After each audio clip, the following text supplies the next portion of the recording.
सङ्घर्ष जीवनको बाटो हो। सङ्घर्षले सफलताको बाटोमा डोर्याए पनि सफलताको ग्यारेन्टी भने गर्दैन।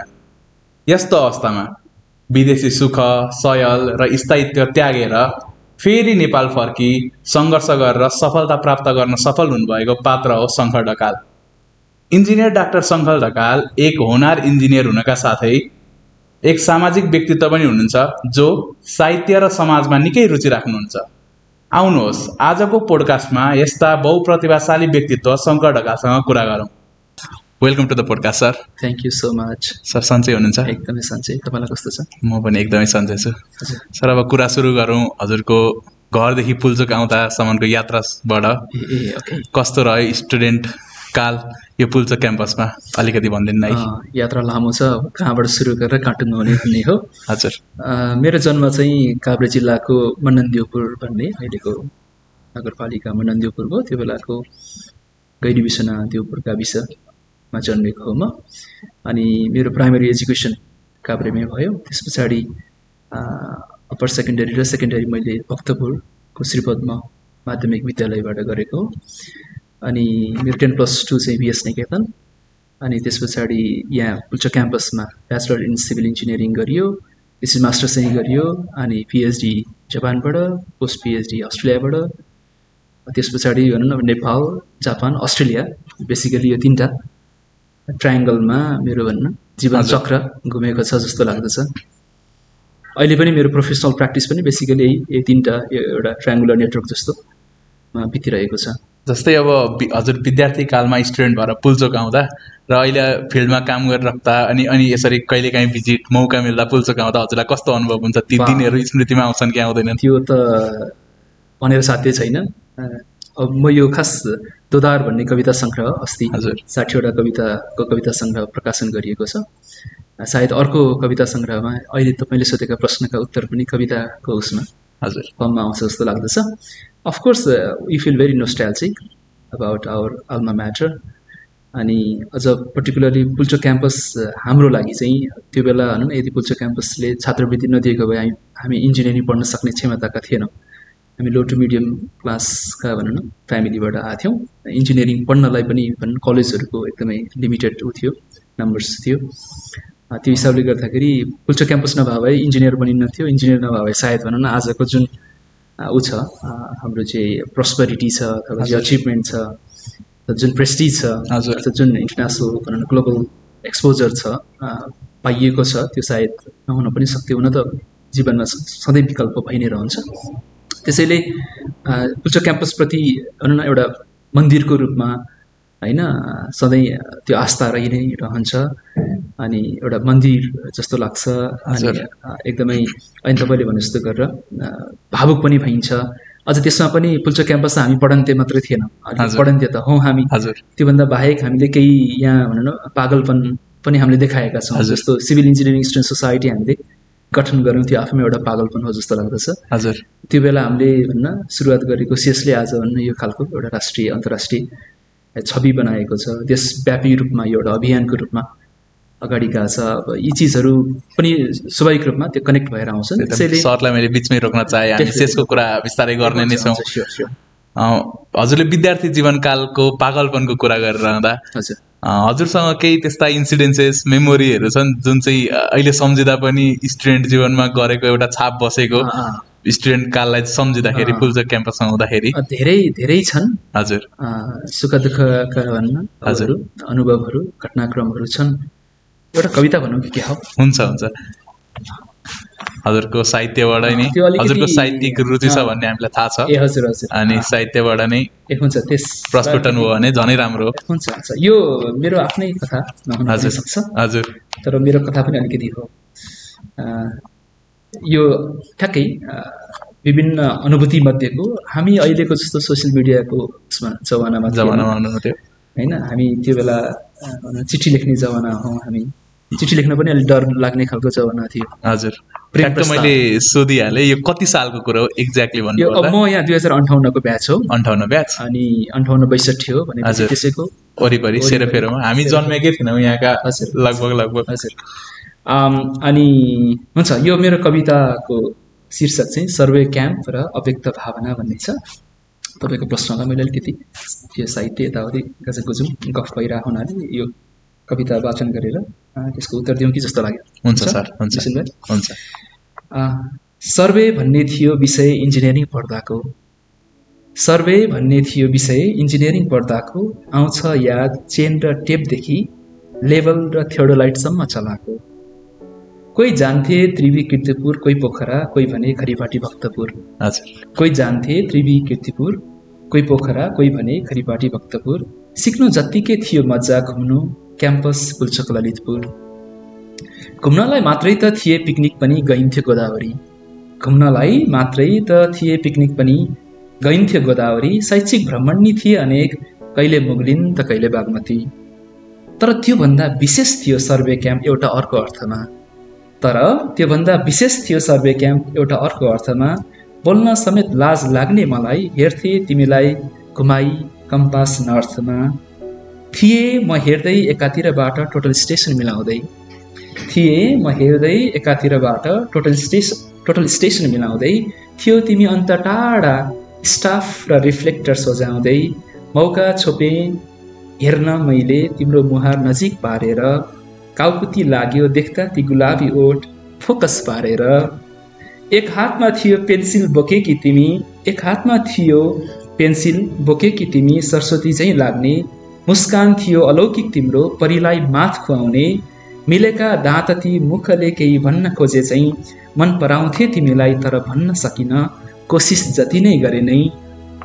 भन्ने साहस नगर्दा कुरा यो मनमै अड्कियो, भन्ने साहस नगर्दा कुरा यो मनमै अड्कियो। थाहा पाउँदा पछि मन पराउँथ्यौ रे तिमीले पनि, मन यो झस्कियो। त्यस बखत तिमी बनिसकेकी थियो जीवन साथी अर्कैको, त्यसपछि मैले नि कुरिन तिमीलाई बन्दे प्रेमी अर्कैको। अन्यथा नसोच साथी, तर ती कोमल ओठ अझै मानसपटलमा ताजै छन्। सम्झिँदा तिम्रो मुस्कान हुन्छन् दिन उज्याला, मन र मस्तिष्क भरिन्छन्। सम्झिँदा तिम्रो मुस्कान हुन्छन् दिन उज्याला, मन र मस्तिष्क भरिन्छन्। बेसिकली विभिन्न अनुभव मध्येको एउटा अनुभव, तर अलिकति सर्वे क्याम्पको अनुभव, अलिकति साहित्यिक हिसाबबाट एक्जाजरेसन गरेर जनरलाइज गर्न खोजेको। हजुरले थुप्रै अनुभवहरू छन्, एउटा अनुभव भनिहालेँ। त्यही त हजुरले यो भनिरहँदा कति हाम्रो पनि सर्वे क्याम्प सकिसकेको छ, लगायत हामी पास आउट पनि फेरि एकपल्ट चाहिँ सर्वे क्याम्पकै अनुभवमा त्यहीमा डुबे जस्तै लाग्ने शब्द थियो हजुरका। अब कुरा गरौँ सेस नेपालको, हजुर सेस नेपालको फाउन्डिङ मेम्बर पनि हुनुहुन्छ। यो सेस स्थापना पछाडिको कहानी के थियो, परिस्थिति के थियो, त्यो बेलाको परिवेश के थियो, के भएर चाहिँ सेस स्थापना हुन पुग्यो, यसबारेमा छोटकरीमा भनिदिनु है। हजुर हुन्छ। अब बेसिकली अब पढ्ने त सबैले पढि नै हाल्छन् के अरे। हजुर हामी पनि अब भन्न पढन्ते मध्येका थियौँ, पढ्थ्यौँ पनि, थुप्रै किताबहरू पढिन्थ्यो, टेक्स्ट बुक रेफरेन्स बुक्सहरू।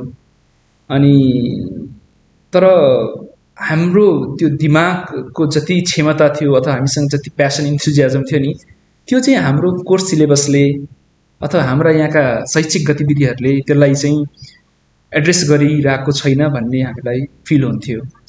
जस्तो फर इक्जाम्पल कुनै खालको डिजास्टर भयो भनेदेखि त्यसको बारेमा स्टडी गर्न त हामी जानुपर्ने होइन र, हामी सिभिल इन्जिनियरिङका विद्यार्थी अथवा हाम्रा शिक्षकहरू नै होइन, त्यस्तो खालको प्र्याक्टिस थिएन त्यो बेला, केस स्टडी गर्ने भन्ने थिएन। त्यसै गरी अब ग्रेजुएसन भएर गइसकेपछि इन्डस्ट्रीले स्वाभाविक रूपमा एउटा फुल फ्लेज इन्जिनियरको रूपमा एक्सपेक्ट गर्छ हाम्रो इन्डस्ट्रीले। बाहिरतिर भयो भने अलिक बढी होइन इन्टर्नसिप होइन, अन द जब ट्रेनिङ, इभन भनौँ न जबमै हुँदाखेरि पनि इन्डक्सन गर्दै गर्दै सिनियरको सुपरभिजनमा काम गराउने त्यस्तो खालको सिस्टमेटिक प्रोसिडियर हुन्छ। हाम्रोमा अलि एडक नै थियो, अहिले पनि छ, अहिले अलिकति सुधार भएको छ। भनेपछि हामीलाई भोलि भन्न पोस्ट ग्रेजुएसन चाहिने जुन स्किल्सहरू छ, सिपहरू छ, त्यसको लागि आवश्यक पर्ने भनौँ न सफ्टवेयरहरू, अरू कुनै खालको भनौँ न प्रोफेसनल भनौँ न स्किलको ट्रेनिङहरूको त्यस्तो प्रोग्रामहरू थिएन। इभन हाम्रो पालामा अटोक्याड, स्याप सिक्ने भनेको आजकल त विभिन्न भनौँ न यो डिस्ट्रिक्टहरूको भनौँ विद्यार्थी सङ्गठन छन्, हजुर भनौँ न इभन राजनैतिक भनौँ न सङ्गठनहरूले पनि गर्छन्, अब सोभियोहरूले पनि भनौँ न गर्न थालेका छन्। अब सेस त भनौँ न एउटा ठुलो खम्बा नै छ यस्तो ट्रेनिङ भनौँ न वर्कसपहरूको लागि। त्यो बेला त्यस्तो पनि थिएन। त्यसैले हामी बेसिकली हाइड्रो पावरको, माइक्रो हाइड्रो पावरको डिजाइन कसरी गर्ने होला जुन हाम्रो कोर्स सिलेबसमा थिएन, अटोक्याड कसरी सिक्ने होला होइन, स्याप कसरी सिक्ने होला होइन, अनि त्यस पछाडि कुनै खालको भनौँ न आगलागी भयो भने अथवा कुनै खालको स्ट्रक्चरल फेलर भयो भने त्यो केस स्टडी गर्न त्यो एउटा हामी प्लेटफर्म खोजिरहेको थियौँ होइन, एउटा एक्सक्युज खोजिरहेको थियौँ। सायद मलाई लाग्छ त्यो एउटा एक्सक्युज नै सेसको हाम्रो सपना होला जस्तो लाग्दछ। त्योभन्दा बाहेक त लाइक माइन्डेड साथीहरू अलिकति भनौँ न एउटा सञ्जालमा बस्नु स्वाभाविक रूपमा हामी सामाजिक प्राणी भए हुनाले त्यो हामी चाहन्छौँ नि। र अर्को कुरा अब धेरै भनौँ न आलोचना त नगरौँ, तर राजनीतिक दलमा आबद्ध भएका विद्यार्थी सङ्गठनहरू अलि यो भनौँ न ब्लड डोनेसन होइन, वृक्षारोपण यस्तै अलिअलि स्पोर्ट्सहरू यस्तोमा बढी इन्गेज हुन्थे होइन। अलि हामी चाहिँ अलि एकाडेमिक अलि प्राज्ञिक खालको अलि थिङ्क ट्याङ्क जस्तो अलि प्रोफेसनल एक्टिभिटिजहरूमा उहाँहरूको त्यति ध्यान जान्नथ्यो इन जनरल भनेको मैले। त्यो हुनाले अलिकति यो टपर होइन, अलिकति पढन्तेहरूको एउटा सञ्जाल बनाऊ भन्ने पनि हो खास सेस। त्यसैले सेसको गर्वमा चाहिँ यो पढन्तेहरूको डिएनए छ भन्छु म चाहिँ। त्यसैले तपाईँले सेसको पास्ट एक्जिक्युटिभ कमिटीको साथीहरूलाई हेर्नुभयो भने ती प्राय प्रोफेसर होइन, पिएचडी पोस्ट डक्टरेट त धेरैले गरिसके, अथवा रिसर्चर्सहरू होइन, ठुल्ठुलो इन्टरनेसनल भनौँ न एउटा ब्रान्ड्सहरूको भनौँ न सिनियर अफ उसको रूपमा, डिजाइनरको रूपमा, कन्सल्टेन्टको रूपमा छन् कि एउटा एकदमै रिच नेटवर्क छ। त्यसो भन्दै गर्दाखेरि फेरि मैले अलिक कम स्कोर लिएर आउनेहरू अथवा अरू भनौँ सोसियल उसलाई लिडरसिपमा विश्वास गर्ने साथीहरूलाई अन्डरमाइन गर्न खोजेको होइन, अन्डरस्ट्यान्ड गर्न खोजेको होइन। तर जो सेसको किन बन्यो होला, किन बनायो भन्ने कुरा चाहिँ दुईवटा हो इन समरी। एउटा चाहिँ हामी अलिकति एकाडेमिक र भनौँ न थिङ्क ट्याङ्क बेस्ड एक्टिभिटिजहरू गर्न चाहन्थ्यौँ, त्यसको लागि प्लेटफर्म थिएन। हामी पोस्ट ग्रेजुएसन हामीमा केही सिप विकास गर्न चाहन्थ्यौँ, सफ्टवेयर लगायतका अरू डिजाइन होइन, प्रोटोकल्सहरूको, प्रोसिडियर्सहरूको, स्ट्यान्डर्ड्सहरूको जुन हाम्रो सिलेबसले कभर गरिरहेको थिएन त्यो चिजहरू गर्न चाहन्थ्यौँ। र त्योभन्दा महत्त्वपूर्ण कुरा चाहिँ हामी अलिकति एउटा अलिक फरक पहिचान भएको राजनीतिक सङ्गठन, राजनीतिक दलका भनौँ न भातृ सङ्गठनहरूभन्दा अथवा सोभियुमा भनौँ न डोमिनेन्स हुने फोर्सभन्दा अलिकति वैकल्पिक खालको एउटा अल्टरनेटिभ भनौँ न स्टुडेन्ट क्याम्पियन सायद हामी त्यो बनाउन चाहन्थ्यौँ। यी यावत भनौँ न इन्ट्रेस्टले गर्दाखेरि सेस बनेको जस्तो लाग्दछ। जस्तै अब सेस चाहिँ सन् 2004मा स्थापना भयो, अहिले 2025मा आइपुग्दा चाहिँ फर्केर हेर्दा त्यो बेलाको सेस, स्थापना काल बेलाको र अहिले हामीले गरेको गतिविधिहरू हजुरले निहाल्दा कस्तो अनुभव हुने रहेछ त? यो त आकाश पाताल फरक छ। जस्तो सेस हामीले बनायौँ, हजुर, त्यस पछाडि भनौँ न हामी निस्किँदै गर्दाखेरि सेसको अर्को कमिटीले हजुर यो सिभिल इन्जिनियरिङ एक्जिबिसन र मोडल कम्पिटिसन नै थिएन, civil engineering pretty much civil engineering exhibition गर्ने भनेर हाम्रो भनौँ फेरि अर्को पागलपन, अर्को एउटा आइडिया आयो। अनि त्यसपछि हामी यहीँ भएका शिक्षकहरूसँग होइन, र ती प्राय ऊ बेला सोभियुमा अलिकति भनौँ न लिडरसिपमा बसेका मान्छे या शिक्षक भएर आउँथ्यो कि, फेरि अलिकति मेरिटोक्रेसी थिएन, अब अहिले के छ मलाई थाहा छैन। अनि ती साथीहरूसँग किन ऊ अलिक सोसियल पनि हुने, अब भाइ जस्तो हुने, हामी गफ गर्दाखेरि चाहिँ यस्तो जाब होइन, यस्तो चिज पनि हुन्छ र होइन, सिभिल इन्जिनियरिङको पनि एक्जिबिसन हुन्छ र त्यो बेला मलाई अहिले पनि सम्झना छ, मैले नाम भनेन। भनेपछि हामी त्यस्तो भनौँ न रेस्पोन्स हाम्रा शिक्षकहरूले सिभिल इन्जिनियरिङ एक्जिबिसनै हुन सक्दैन भनेर होइन हाम्रो आइडियालाई होइन रुल आउट गरेको बेलामा हामीले civil engineering exhibition one of the most successful events in civil engineering भनौँ न क्याम्पेन, सिभिल इन्जिनियरिङ युनियनिजम, सिभिल इन्जिनियरिङको हिस्ट्रीमा हामीले गरेर देखायौँ।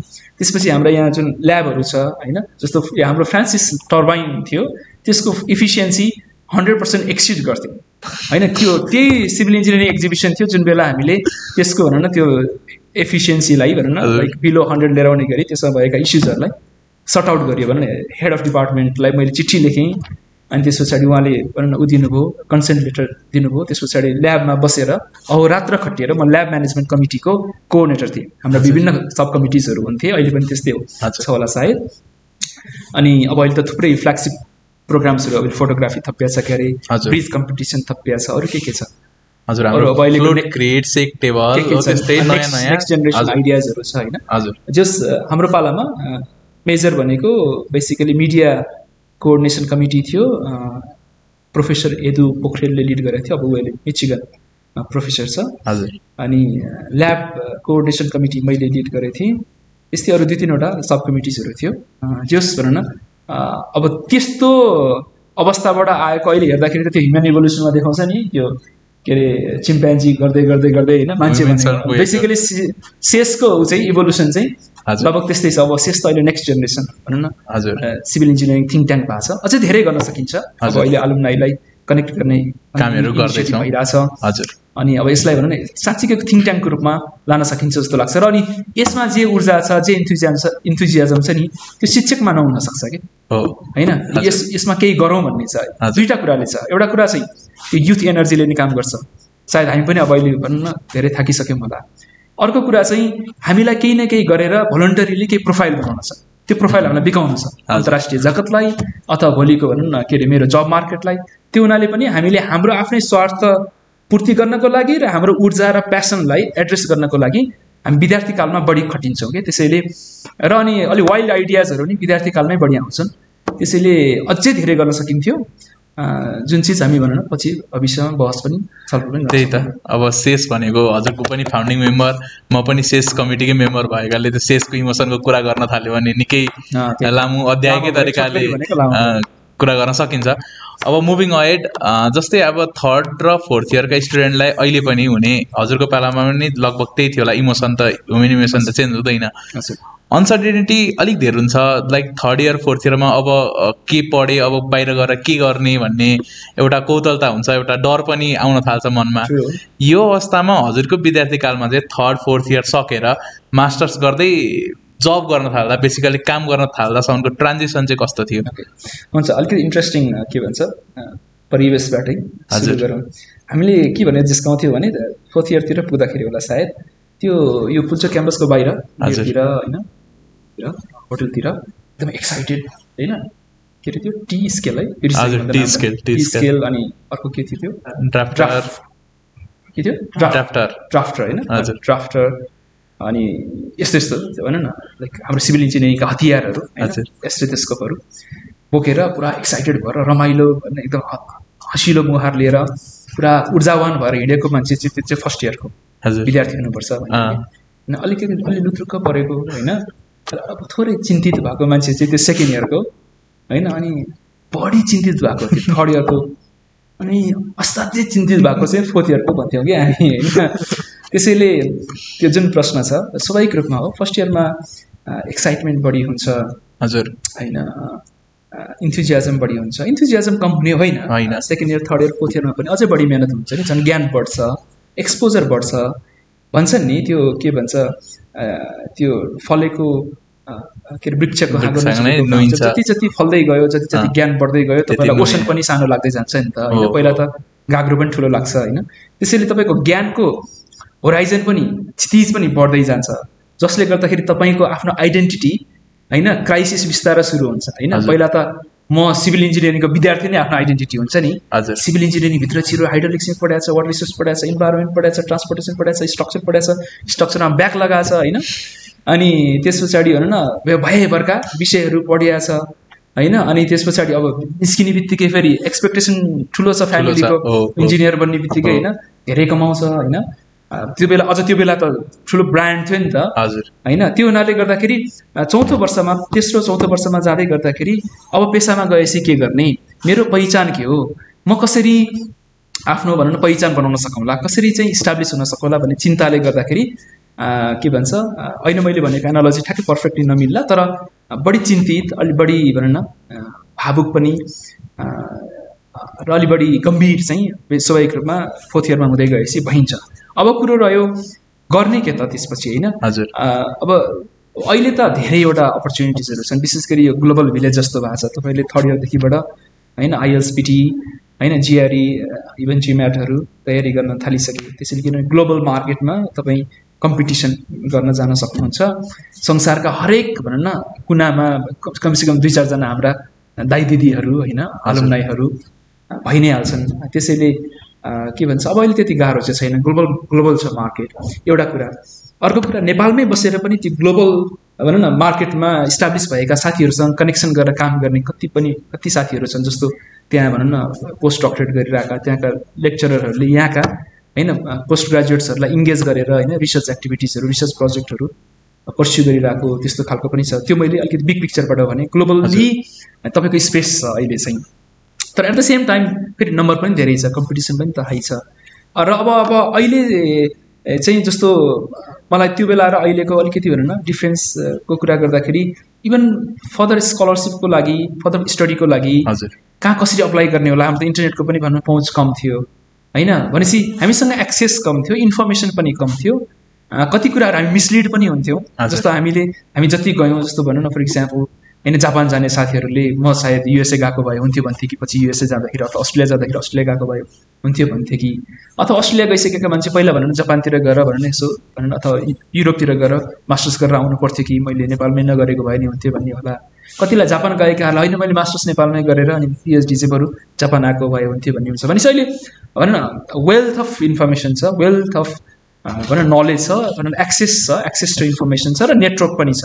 त्यसैले अब अहिले चाहिँ तपाईँलाई डिसिजन गर्न त्यति गाह्रो छैन, तपाईँ थर्ड इयरदेखि नै प्रिटी मच होइन तपाईँलाई क्लियर हुन सक्नुहुन्छ होइन। जस्तो म चाहिँ भनौँ लोकसेवामा जाँदैछु भन्यो भनेदेखि कहाँ कसरी तयारी गर्ने, के चिजहरू चाहिँ भनौँ लोकसेवाका क्वेसन्सहरू कस्तो हुन्छन् भनेर इभन लोकसेवाको तयारीका इन्स्टिच्युटहरू प्रिपरेसन इन्स्टिच्युटहरू पनि छन्। त्यसै गरी तपाईँ होइन म कन्सल्टिङ इन्डस्ट्रीतिर जाने हो भनेदेखि कन्सल्टिङ इन्डस्ट्रीको डिमान्ड के हो होइन, उसले तपाईँलाई सकेसम्म फुल फ्लेज्ड इन्जिनियरको रूपमा होइन क्यापिटलाइज गर्न खोज्छ। त्यसैले तपाईँ एकदम स्किल्ड भएर जानु पर्यो होइन, धेरै सिकारु भएर जानलाई अलिकति गाह्रो छ कन्सल्टिङ इन्डस्ट्रीमा, विशेष गरी प्राइभेट इन्डस्ट्रीमा। गभर्मेन्टमा तपाईँलाई इन्डक्सन गराउँछ, ट्रेनिङ पनि गराउँछ। बाहिर जाने भने मैले भनिहालेँ, र यहीँ बसेर बाहिरको प्रोजेक्टहरू गर्ने हो भनेदेखि पनि भनौँ त्यो खालको पनि एक खालको दाइ दिदीहरूले गरिसकेको देखेपछि के भन्छ अब चाहिँ, र विशेष गरी सेस होइन, सेसले त थुप्रै भनौँ न एउटा दाइ दिदीहरू जन्माएको छ नि, तपाईँहरू मेरो भेट यसैले त गरायो, अहिले आएर मैले यो भन्ने इन्फर्मेसन नलेज त्यसरी सेयर गरिरहेको छु नि। त्यसैले सेसले एउटा ठुलो सेतुको रूपमा ब्रिजको रूपमा एउटा प्लेटफर्मको रूपमा काम गरिरहेछ। त्यसैले अब चाहिँ अहिलेको जेनेरेसनलाई कम्पिटिसन धेरै छ होइन, तर मलाई लाग्छ पहिलाको हाम्रो जस्तो एन्जाइटी काइन्ड अफ अथवा भनौँ न अनसर्टेनिटी अहिले तपाईँले प्रयोग गर्नुभयो शब्द, त्यस्तो चाहिँ अलिक कम हुनुपर्ने हो कि जस्तो लाग्दछ। अब यदि कसैसँग बढी छ भने उसले अलि नेटवर्किङमा अलि विश्वास गर्नुपर्छ जस्तो लाग्छ। म त भन्छु नेटवर्क इज नेटवर्थ होइन, तपाईँले धेरै विज्ञता तपाईँसँग छ तर नेटवर्क भएन भनेदेखि चाहिँ कहिलेकाहीँ गाह्रो हुनसक्छ। बरु ठिकै छ होइन, धेरै कमजोर त हुनु भएन क्या, तर तपाईँको नेटवर्क राम्रो छ भनेदेखि यु विल बी होइन doing excellent in your career pathway जस्तो लाग्छ मलाई चाहिँ। त्यसैले अलिकति यो भने सेसको नेटवर्क लगायतको अरू सोसियल नेटवर्कहरू प्रोफेसनल नेटवर्कहरूमा अलिकति भिज्नु पऱ्यो। जस्तो स्ट्रक्चरल इन्जिनियर्स एसोसिएसन नेपालले यही हलमा कतिवटा इभेन्टहरू गरिरहेको हुन्छ होइन, त्यसै नेपाल इन्जिनियर्स एसोसिएसन छ, अरू थुप्रै भनौँ न प्रोफेसनल सोसाइटिजहरू छ होइन, तिनीहरूको प्रोग्रामहरूमा यसो जाने नेटवर्क गर्ने होइन। जस्तो स्ट्रक्चरमा इन्ट्रेस्ट छ भनेदेखि कसैलाई म भोलि मास्टर्स स्ट्रक्चरमा गर्छु भने सिनेटको हाम्रो स्ट्रक्चरल इन्जिनियर्स एसोसिएसनको प्रोग्राममा होइन मजाले आउने इन्टरेक्ट गर्ने, चिनजान हुन्छ। कोही भनौँ न अमेरिकाबाट भनौँ न ग्रेजुएट भएका स्पिकरहरू हामी ल्याइरहेको हुन्छौँ, अनलाइनमा हामी युरोप अमेरिका एसियाको होइन अफ्रिका विभिन्न उसको के भन्छ जोग्राफिकल रिजनको स्पिकर्सहरू ल्याएका हुन्छौँ। हाम्रो आफ्नै स्पिकर्स नेपाल बेस्ट स्पिकर्सहरू पनि विश्वका विभिन्न विश्वविद्यालयका ग्रेजुएट्सहरू छन्, विश्वका विभिन्न कम्पनीजहरूमा काम गरिरहेका छन्। त्यसैले नेटवर्कमा अलिकति इफोर्ट लाउनुपर्छ जस्तो लाग्छ, नत्र लाइफ अब अलिकति सजिलो हुनुपर्ने हो जस्तो लाग्छ मलाई चाहिँ। बेसिकल्ली अब थर्ड इयर फोर्थ इयर पुगेपछि चाहिँ ह्युमन इमेसन हो, अलिअलि इन्सेक्युरिटी हुनु स्वाभाविक हो, तर पनि नेटवर्किङको तरिकाले अब आफ्नो कुन सेक्टरमा जाने त्यसमै फोकस भएर काम गर्न थाल्नु पर्यो। त्यो गम्भीरता भएन भनेदेखि त फेरि मान्छे बिग्रिन्छ नि, त्यो पुरा बिन्दासी भएर नै काम छैन, अलिकति गम्भीर पनि हुनुपर्छ, नर्भसनेस पनि चाहिन्छ। अब समयको चक्र पर्यो, हजुर अन्तिममा काम गर्न पोस्ट डक्टरेट हुँदै अस्ट्रेलिया पुग्नुभयो, त्यहाँको अनुभवहरूको हजुरको कस्तो थियो? इन्जिनियरिङ प्र्याक्टिस काम गर्दाको अस्ट्रेलियन अनुभव यस्तो छ। अब बेसिकली भनौँ जापान र अस्ट्रेलिया हो मैले बेसिकली कम्पेरिजन गर्ने रिसर्चको सेक्टरमा। हजुर अब जापानमा अलिक बढी कोर एरियामा रिसर्चमा बढी फोकस्ड हुन्छ, कोर्स वर्कहरू त्यति धेरै होइन प्रायोरिटीमा पर्दैन जापानमा चाहिँ। अब अस्ट्रेलियातिर गयो भने अलिकति कोर्स वर्कहरू अलि बढी हुने होइन, अनि र अलिकति इन्डस्ट्री एक्सपोजर पनि अलि बढी हुने हुन्छ जस्तो लाग्छ मलाई चाहिँ। मेरो आफ्नो अनुभव, यसलाई कतिको जर्नलाइज गर्न सकिन्छ मलाई थाहा छैन। त्यसैले म एकदमै कोर रिसर्चर बन्छु, एकाडेमिक बन्छु, प्रोफेसर बन्छु होइन भन्ने मान्छेको लागि होइन जापानको भनौँ न स्टाइल अफ टिचिङ लर्निङ छ नि, त्यो अझ भनौँ न अझ उपयुक्त हुन्छ जस्तो लाग्दछ। अलिकति इन्डस्ट्रीमा जान्छु म ग्रेजुएसन पछाडि होइन भन्नेहरूको लागि चाहिँ होइन लाइक भनौँ न अस्ट्रेलियन एजुकेसन सिस्टम मैले आफूलाई देख्दाखेरि त्यो अलिक बढी फ्रेन्डली हो कि जस्तो लाग्छ। हुन त अब जापानको ग्रेजुएट्सहरू होइन थुप्रै अब भनौँ जापानमा यसमा इन्डस्ट्रीमा कन्सल्टिङ फर्महरूमा काम गरेर बसिरहनु भएको पनि छ। तर उहाँहरूलाई फेरि भनौँ न अस्ट्रेलिया अथवा अरू कुनै वेस्टर्न वर्ल्डमा गएर इन्डस्ट्री प्र्याक्टिस गर्छु भन्यो भने अलिक गाह्रो हुन्छ कि जस्तो मलाई त्यस्तो फिल हुन्छ होइन। हजुर एउटा त्यो फरक हो। अर्को चाहिँ भाषा हो होइन। अब जापानमा तपाईँले जापानिज भाषा जान्नुभयो भने त्योभन्दा स्वर्ग केही पनि छैन होइन। एकदमै पोलाइट छन् मान्छेहरू, सोसाइटी एकदम पिसफुल छ, क्लिन छ होइन। मेरो बैठक कोठाभन्दा त्यहाँको होइन के अरे स्ट्रिट सफा हुन्छ होइन। अनि त्यसैले भनौँ न मान्छेहरू त्यस्तै पोलाइट एकदमै हेल्पफुल छन्। र अनि तपाईँको जापानिज भनौँ न ल्याङ्ग्वेजमा तपाईँको एक्सेलेन्स भयो भने इङ्ग्लिस ल्याङ्ग्वेज तपाईँको भनौँ न ऊ भयो नि त एडेड एडभान्टेज भयो। त्यसैलाई त्यो एडभान्टेजलाई लिएर तपाईँ धेरै चिजहरू गर्न सक्नुहुन्छ। जापानिजको एक्सपर्टिज भन्दा पनि तपाईँको इङ्ग्लिस ल्याङ्ग्वेजले गर्दाखेरि तपाईँले उनीहरूभन्दा नि अझ बढी एक्सपोजर, अझ बढी लिडरसिप रोल्सहरू इन्टरनेसनल भनौँ न कम्पनीजहरूमा, मल्टिनेसनल कम्पनीजहरूमा तपाईँ अझ अगाडि भनौँ न माथि पनि जान सक्नुहोला। अब अस्ट्रेलियामा जाने हो भनेदेखि तपाईँलाई भाषाको कुनै समस्या भएन। त्यहाँ भाषा सिकेर भाषासँग सङ्घर्ष गरेर होइन अनि बल्ल तपाईँ भनौँ न कम्पिटिसनमा आउने गरी जानु पऱ्यो। यद्यपि अहिले पनि जापानमा पनि अलिअलि इङ्ग्लिस भनौँ न खालको मल्टिनेसनल कम्पनीजहरूले गर्दाखेरि इङ्ग्लिस इन्भाइरोमेन्टमा काम गर्न सकिन्छ। जतिसुकै भए पनि तपाईँलाई जापानिज भाषामा एक्सेलेन्स नहुने भने जापान चाहिँ अलि बढी भनौँ न ग्लुमी, अलि बढी बोरिङ जस्तो लाग्न सक्छ। अब अस्ट्रेलियामा चाहिँ के भन्छ एउटा कुरा त मल्टिकल्चरल सोसाइटी भयो, विश्वभरिका मान्छेहरू भनौँ न एउटा माइग्रेन्ट कम्युनिटी हो त्यो। त्यसैले तपाईँलाई अलिक बढी मजा चाहिँ बस्नलाई सोसियल लाइफ चाहिँ अस्ट्रेलियामा इङ्ग्लिस स्पिकिङ कन्ट्रीमा तपाईँ खुलस्त मन खुलेर भन्न सक्नुभयो नि त होइन। किन तपाईँ त इङ्ग्लिसमै नर्मली हामी इङ्ग्लिसमै पढ्छौँ। त्यो हुनाले भाषा चाहिँ मेजर ब्यारियर हो जस्तो लाग्छ जापान। भोलि गएर किड्सहरू भइसके पछाडि बच्चाहरू भइसकेपछि उनीहरूको एजुकेसनको लागि होइन भनौँ न फेरि भनौँ जापानिज भाषा नै पढ्दै आइसकेपछि फेरि नेपाल रिभर्स माइग्रेसनको कुरा गर्दा नेपाल आउँदाखेरि फेरि उनीहरूलाई भनौँ न अक्लिमेटाइज हुनलाई अटक गाह्रो होला। त्यसैले तर राम्रो नराम्रो पक्ष छन्। जापानको म एकदमै सम्मान गर्छु, म एकदमै रेस्पेक्ट गर्छु। हजुर इट्स सच अ पोलाइट भनौँ न सोसाइटी, एकदमै क्लिन छ, एकदमै एक्सपर्टिज बेस्ड सोसाइटी हो। अस्ट्रेलिया अलि फन, अलि बढी लिडर्सहरू जन्माउने खालको अस्ट्रेलिया लगायतको वेस्टर्न वर्ल्डहरू अलि बढी होइन इन्टरडिसिप्लिनरी अप्रोच भएको, अलिक प्रोफेसनल इन्डस्ट्री भनौँ न अप्रोच अलि बढी भएको हो कि जस्तो मेरो अनुभवमा छ। यसैलाई कम्प्लिटली जनरलाइज चाहिँ गरौँ। यो चाहिँ अब वर्क एक्सपिरियन्स हजुरको अनि प्लस वर्किङ कल्चरको डिफ्रेन्स भनिदिनु भयो जापानमा कस्तो छ र अस्ट्रेलियामा कस्तो छ। तर अब अस्ट्रेलियाकै कुरा गर्दा पक्कै हजुरलाई अस्ट्रेलियामा केहीको कमी केहीको खाँचो त थिएन, तर अन्तिममा हजुर फेरि नेपाल आइपुग्नु भयो। जब कि यहाँ ब्रेन ड्रेनको यत्रो ठुलो समस्या छ, हजुरले रिभर्स माइग्रेसनको इनिसिएटिभ लिएर नेपाल फर्किनु भयो। यो पछाडिको हजुरको मोटिभेसन के थियो नेपाल अन्तत फर्किनु पछाडिको? यसमा पनि एउटा इन्ट्रेस्टिङ कुरा भन्न चाहन्छु। तपाईँलाई थाहा छ कि थाहा छैन, विश्वका ठुल्ठुला युद्ध चाहिँ हजुर मायामा अड्केका छन्।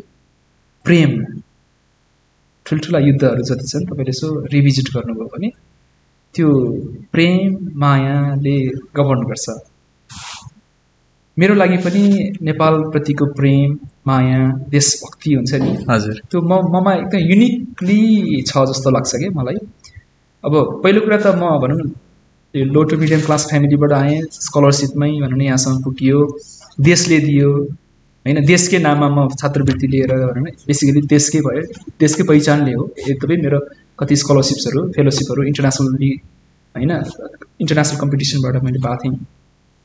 त्यसैले मलाई देशलाई केही दिउँ भन्ने यो माटो यो देशको भनौँ न चाहिँ मलाई मेरो आफ्नै आमाको अथवा त्योभन्दा नि बढी लागेको छ। मलाई त्यो प्रेम यति प्रगाढ हो, यति गाढा हो नि मैले यो नेपाललाई बिर्सिन दुईचोटि कोसिस गरेको। हजुर, एउटा चाहिँ 2015को भुइँचालो पछाडि 2072को भुइँचालो पछाडि म यहाँ 1 वर्ष अस्ट्रेलियामा लिभमा 1 वर्ष यहाँ आएँ, यहाँको पुनर्निर्माणमा सहयोग गर्ने भनेर। किन म अर्थक्वेक इन्जिनियरिङ अर्थक्वेक रेजिस्टेन्ट डिजाइनमा काम गरिरहेको थिएँ।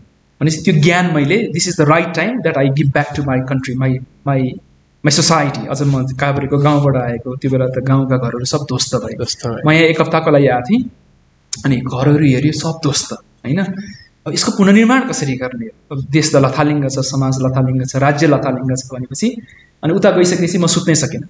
2 बजे 3 बजे 4 बजे निन्द्रा लाग्ने, खालि समाचार हेर्ने के भइरहेछ होइन रेस्पोन्समा रिकन्स्ट्रक्सनमा भन्ने भइसकेपछि मैले एकदम हार्स डिसिजन गरेँ I have to go back to my country and support in the reconstruction पुनर्निर्माणमा सहयोग गर्ने भन्ने हिसाबले यहाँ आएँ 1 वर्ष ठुलो सङ्घर्ष गरियो यो रबर सोइल मिक्स टेक्नोलोजी जुन अर्थक्वेक रेजिस्टेन्ट एउटा इनोभेटिभ टेक्नोलोजी छ त्यसमा थुप्रो एडभोकेसी गरियो पार्सियल मात्र सफलता प्राप्त गर्यो इन्टरलकिङ ब्रिक्सहरूको मैले लगभग 15वटा घरको टाइप डिजाइनहरू हामीले रेडी गऱ्यौँ राष्ट्रिय पुनर्निर्माण प्राधिकरण जस्तो भएर 5-6 जना इन्जिनियर 2-3 जना आर्किटेक्ट राखेर 10-11 लाख खर्च गरेर हैन 10-12वटा भनौँ न जिल्लाहरूमा गएर पागलपन भनौँ न अर्को पागलपन माटो ल्याएर यहाँ परीक्षण गरेर हैन त्यो रबर सोइल मिक्स टेक्नोलोजी हाम्रो लागि हाम्रो विभिन्न जिल्लाको लागि जुन भनौँ न दर्जनौं जिल्लाहरू एफेक्टेड थिए तिनीहरूको लागि चाहिँ सुटेबल छ कि छैन हैन इन्टरलकिङ ब्रिक ठिक छ कि छैन भनेर ठुलो एउटा अभियान चलाइयो अनि त्यति सफल हुन सकिएन हैन किनभने मसँग एक खालको पोलिटिकल अप्रोच थिएन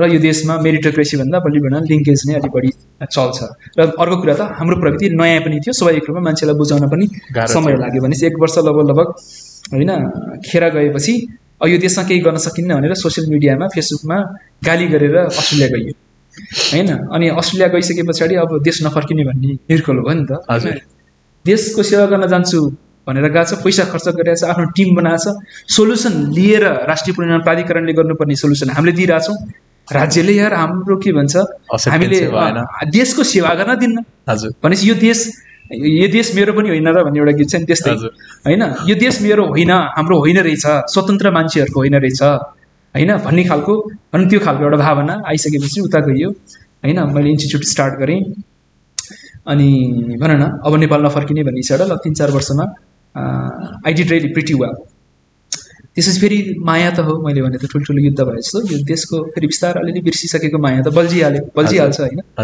अनि त्यसपछि मैले के रियलाइज गरेँ भन्दाखेरि म पहिला जाँदाखेरि म फर्केर आउनुको कारण चाहिँ हैन मैले पर्मानेन्ट सङ्घर्ष नगरेको मैले पार्ट टाइम सङ्घर्ष गरेँ मसँग अस्ट्रेलियाको विकल्प थियो त्यसैले सायद भनौँ न म चाहिँ फर्केँ अब चाहिँ पर्मानेन्ट हिसाबबाटै जाने सबै कुरा छोडेर नेपाल जाने भन्ने हिसाबबाट मैले भनौँ त्यो निर्णय गरेँ परिवारलाई पनि कन्भिन्स गरेँ र अनि म नेपाल आएँ रिभर्स माइग्रेसनको एउटा रोल मोडलको रूपमा permanent returning back to your nation your country हैन पछि गाउँ पनि जान सकिएला तर अहिले कमसेकम देश फर्किने भन्ने त्यो रिभर्स माइग्रेसनको ठुलो एउटा अभियानको भनौँ न एउटा नेतृत्व गर्दै आफै एउटा रोल मोडल बन्नुपर्छ भनेर आएको त्यसैले यसका पछाडिका कारण फेरि पनि बेसिकली देशप्रतिको माया हो केही दिउनुपर्छ आफ्नो माटोलाई भन्ने हो अर्को कुरा चाहिँ मान्छे नमर्ने सहर हुँदैन भन्छ नि अनि म त्यहाँ अस्ट्रेलियामा हुँदा मेलबर्नमा हुँदाखेरि केही साथीहरू एक्सिडेन्ट भएर पनि बिते एकदमै भनौँ न राम्रा प्रोफाइल भएका साथीहरू पनि